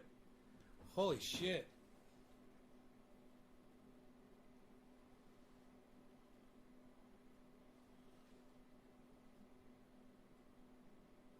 Dude, I'm gonna have a fucking bulletproof fucking stomach. Dude, what is this? What is this line right here? Every day I see shit in my body I've never fucking seen before, man. And I'm just like, what is that, man? What is this new dimple? What's this new fucking dimple that I've never had on my body ever, man? I love this shit. Did you guys see I showed you my jeans, right? I showed you my fucking jeans. This is psychotic. Stop eating sugar. Exercise. Do these little exercises that I teach you so you don't have to spend all day doing. Do you guys see spending me hours and hours working out and shit like that? Like my friend Rob Mulligan does? He's made it like his whole lifestyle, working out. You know, the guy from Pot Brothers at Law, he's working out on that fucking thing. You know, he's doing the fucking cardio and doing all that shit. I'm saying, guys, it looks hard because they make it hard on themselves. No offense. My friend Robert Mulligan loves a challenge, man. He loves anything that requires a lot of work. You know? That's how he is. He's fucking driven, and this is fine for him. But if you're lazy like me, and you want to start looking better physically, you want to feel better about yourself, and you want to get rid of your pear-shaped body, and you want to get more, if you're a man, you want to get more of a V-shaped body. Or if you're a woman and you want to get more of a curvy body and less of a pear shape, stop eating the sugar. Start eating at the right time. Stop eating at night, right? The simple things. And the exercise can be just regular everyday activity that you're keeping your posture straight on. I don't care if it's vacuuming, sweeping, you're doing the windows, you know, you're Windexing something, you're cleaning your countertops. And listen, if you're like, but nay, I don't do any of those things. Hey, well, do you have a cleaning lady? Maybe you should fucking be cleaning up after yourself. Let me tell you something. It's some of the best exercise I get is running around this house, cleaning up after my shit, cleaning up after fucking dumbass Mark that stained my goddamn couch, cleaning up after my awesome doggy and kitty cat. Constantly got to clean up after everybody. Me too. I'm the biggest mess out of all of them. And, you know, it's messy. And I'm always moving around. Hey, man, don't be lazy. When you're going upstairs, straighten up your posture and walk straight and be conscious about it. Do it several times. You've got a tool somewhere that you need, but you're like, I'll go get it later and I'll go get another tool. No, go get it right now and work when you do it. Just walk and and you want these variances in your heart rate. You want to get up when you're doing something with your tools or whatever. You want to get up. You want to do something. You can even jog or get your heart rate up. And then you want your heart rate to go back down. And you want that diversity in your heart rate. You don't want to just jog. You don't want to just walk. Like I was doing, where I was hiking. And that's, basically that was my exercise. It's great. But my kind of hiking also has bursts where I have to go up an incline every once in a while, and then walking, then I'm going up an incline, then I'm going down an incline, then I'm walking straight again. These variances in your heart rate are pivotal in your health. Something you need to think about. And if you're just getting on a treadmill and doing this, you need to vary those paces that you're doing. If you're just walking, throw in a jog every once in a while, or do some bending over, like stop walking and do some cardio just a little bit for just a minute or two. Get your heart rate going again. Get it going faster than where it is where you're walking. Very, very important, guys. And there's so much more. And, eating at the right time of day. That is so important. So I eat, at noon. I'm usually hungry by noon now. It used to be I would eat right at 6 o'clock when I'd wait right after I take a shower. I come out and I make a bagel. Boom. I don't eat bagels anymore, number one, because they got sugar in them. So I got all these fucking bagels in my freezer that I'm not eating. I switched to rye bread, but now I'm not even eating that often. So, 10 to noon, whenever, then I make myself something, and it's not going to have sugar in it, and it's usually just going to be like I had a pork burrito, bean and pork burrito. Very thin tortilla outside, rolled up, and I just had a little piece of it, put it in the microwave, heat it up for a minute and 10 seconds. And take some hot sauce and put some hot sauce on that. No sugar in the hot sauce. Really enjoy that meal. I'm going to be getting those more often. I got tuna fish in the fridge too. It's got mayonnaise in it. No sugar. So I'm doing low sodium, no sugar. I'm eating between the hours of, I start eating, 10 o'clock in the morning. I can eat right now. 10 o'clock, and I don't eat past 6. That's the rule. And every once in a while, you can break the rule. You can cheat. You have a little sugar if you really need it, or have it at a good time when you're going to burn it off. Or you could just have something late night, off hours when you're not supposed to. It's okay. You put your body in this mode, and like my mom says, be careful. You're losing way too much weight, way too fast, she said. It's just coming off you. She was so concerned. Yeah, I'm down to 170 pounds. When we started this little excursion, I was 186 pounds. And I said, I got to start losing weight. I'm 186. I'm 170, period. I'm 170 pounds. That's 16 pounds I've lost.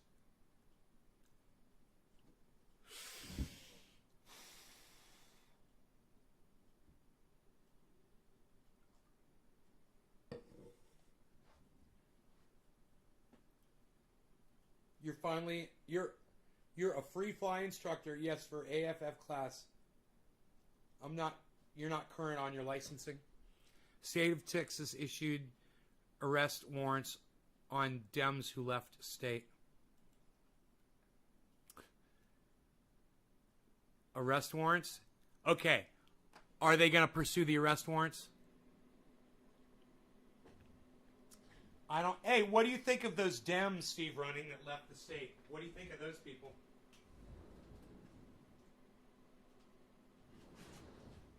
In an attempt to preserve voter rights, for you guys that don't know what's going on, Steve Running does, and I'm proud of him for knowing this and bringing it to the table. The state of Texas, their legislature right now is trying to pass a bill that will subvert voting for a lot of black people. That's it in a nutshell. The Democrats of Texas, the ones that vote on this bill, they all got in a plane and they went to Washington. If they're in Washington, if they're not there, then that bill can't get passed if they can't be there to vote. That's Texas law. Now, if Texas issued this arrest warrant for them, Texas does have a person in Texas who is able to, by law, send out bounty hunters, if you will, to bring them back and prosecute them in the state of Texas. Here's the problem. The bounty hunters that Texas send out, they won't have jurisdiction in Washington, so they won't be able to do that. So this is most likely just a, it's what you call an empty gesture on the state, on the part of the Republicans of Texas. It's a threat. It's an empty threat. And most likely nothing's going to come of this.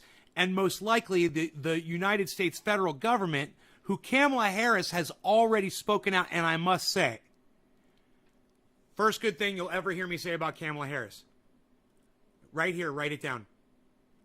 She actually spoke out against the assholes in Texas, and she did a good job of it, and she defended these politicians that are now in Washington. And if Washington does an emergency session and they pass a bill to protect these people and to protect the voters of Texas, then everything should be fine. But you know, the Dems over there from Texas have drawn a line in the sand. They've come to Washington and they said that they're sick of all of these stupid Trump supporting cunts that are all over the country that are trying to subvert the black vote. Good bring up, Stephen Running. Rob is buff. Yeah, he is. I have a papaya body right now. Last year I saw what you mean by rot bud that brown no good. Oh, okay, Dom. You're doing great, bro. Smart. PC just crashed. I'm back. The body contains 5 to 20 pounds of shit. Dab Kush. Yeah, Dab Kush. Didn't I ask you who you were before?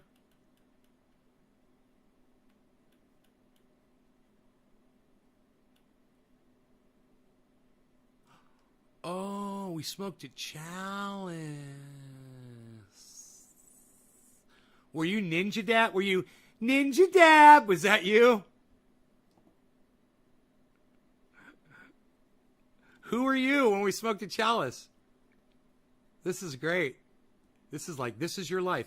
Man, 13 people watching. Hey, man, nobody wants to hear about our relationship and us smokings. Look, everybody's left the goddamn live stream. Nobody wants to hear it.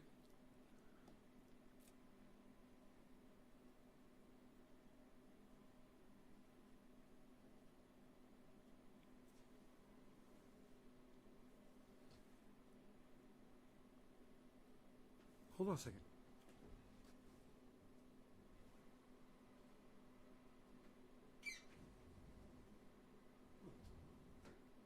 Hearing something here in the house, but I don't know what it is. It's weird.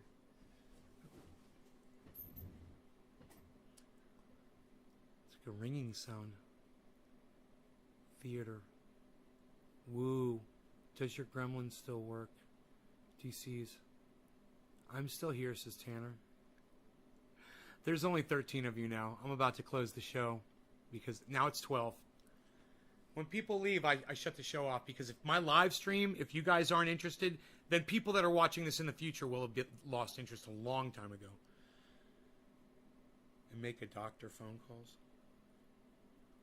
TV and listen into you on TV and make a doctor phone calls. Heavy P.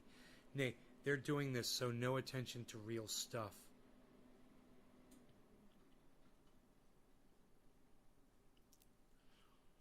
It's not easy at first. Well, no, they're doing it. Steve Running, who's doing it? Steve, who's they? Steve Running, who's they? Well done. It's not well done. It's not easy at first few pounds, but once you start seeing the weight coming off. Why do people say it's not easy? Why all you motherfuckers, you're all indoctrinated to say losing weight is not easy. This is the easiest thing I've ever done in my entire life. Megsy, quit lying to my audience. Why do you got to make it hard for yourself and for everybody else that you're talking to right now? This shit is easy. I'm proving it because I'm a very unmotivated person.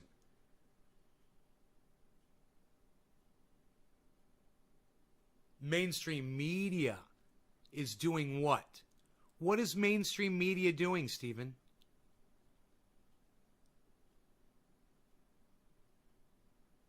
What is mainstream media doing exactly? I know who mainstream media is, Steve. Don't treat me like I'm an idiot. I'm asking you specific questions.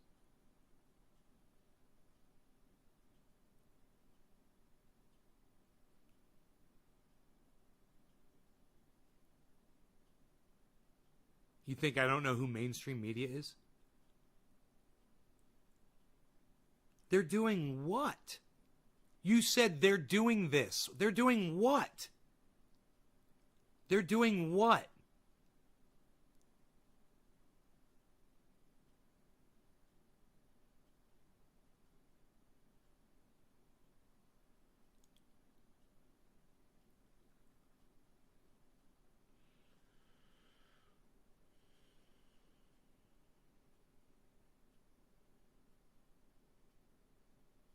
Mainstream media is doing what?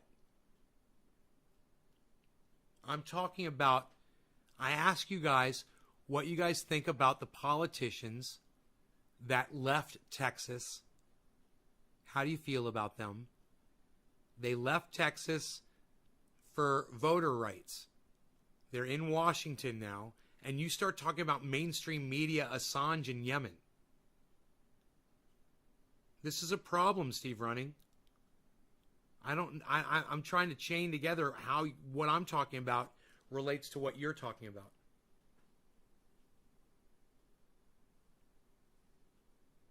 I've been sitting here trying to figure this out for the last 3 minutes, and you can't seem to answer my questions. Syria M, no coverage real. And once again, I ask you, why are you talking about Syria?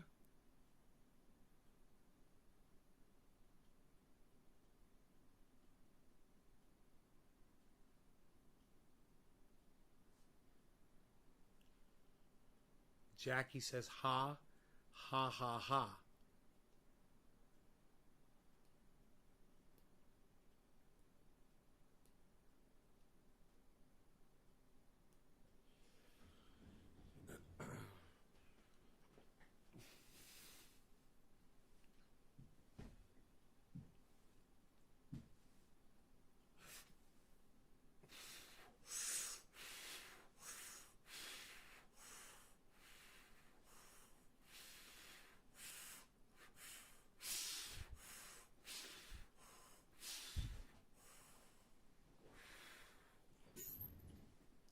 Steve Running, I'm fucking done with you. You're an idiot.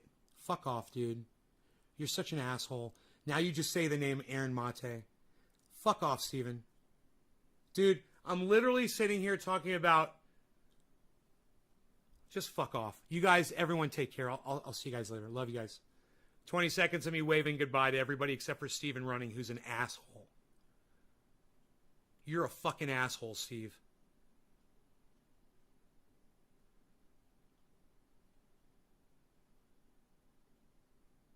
Fuck off.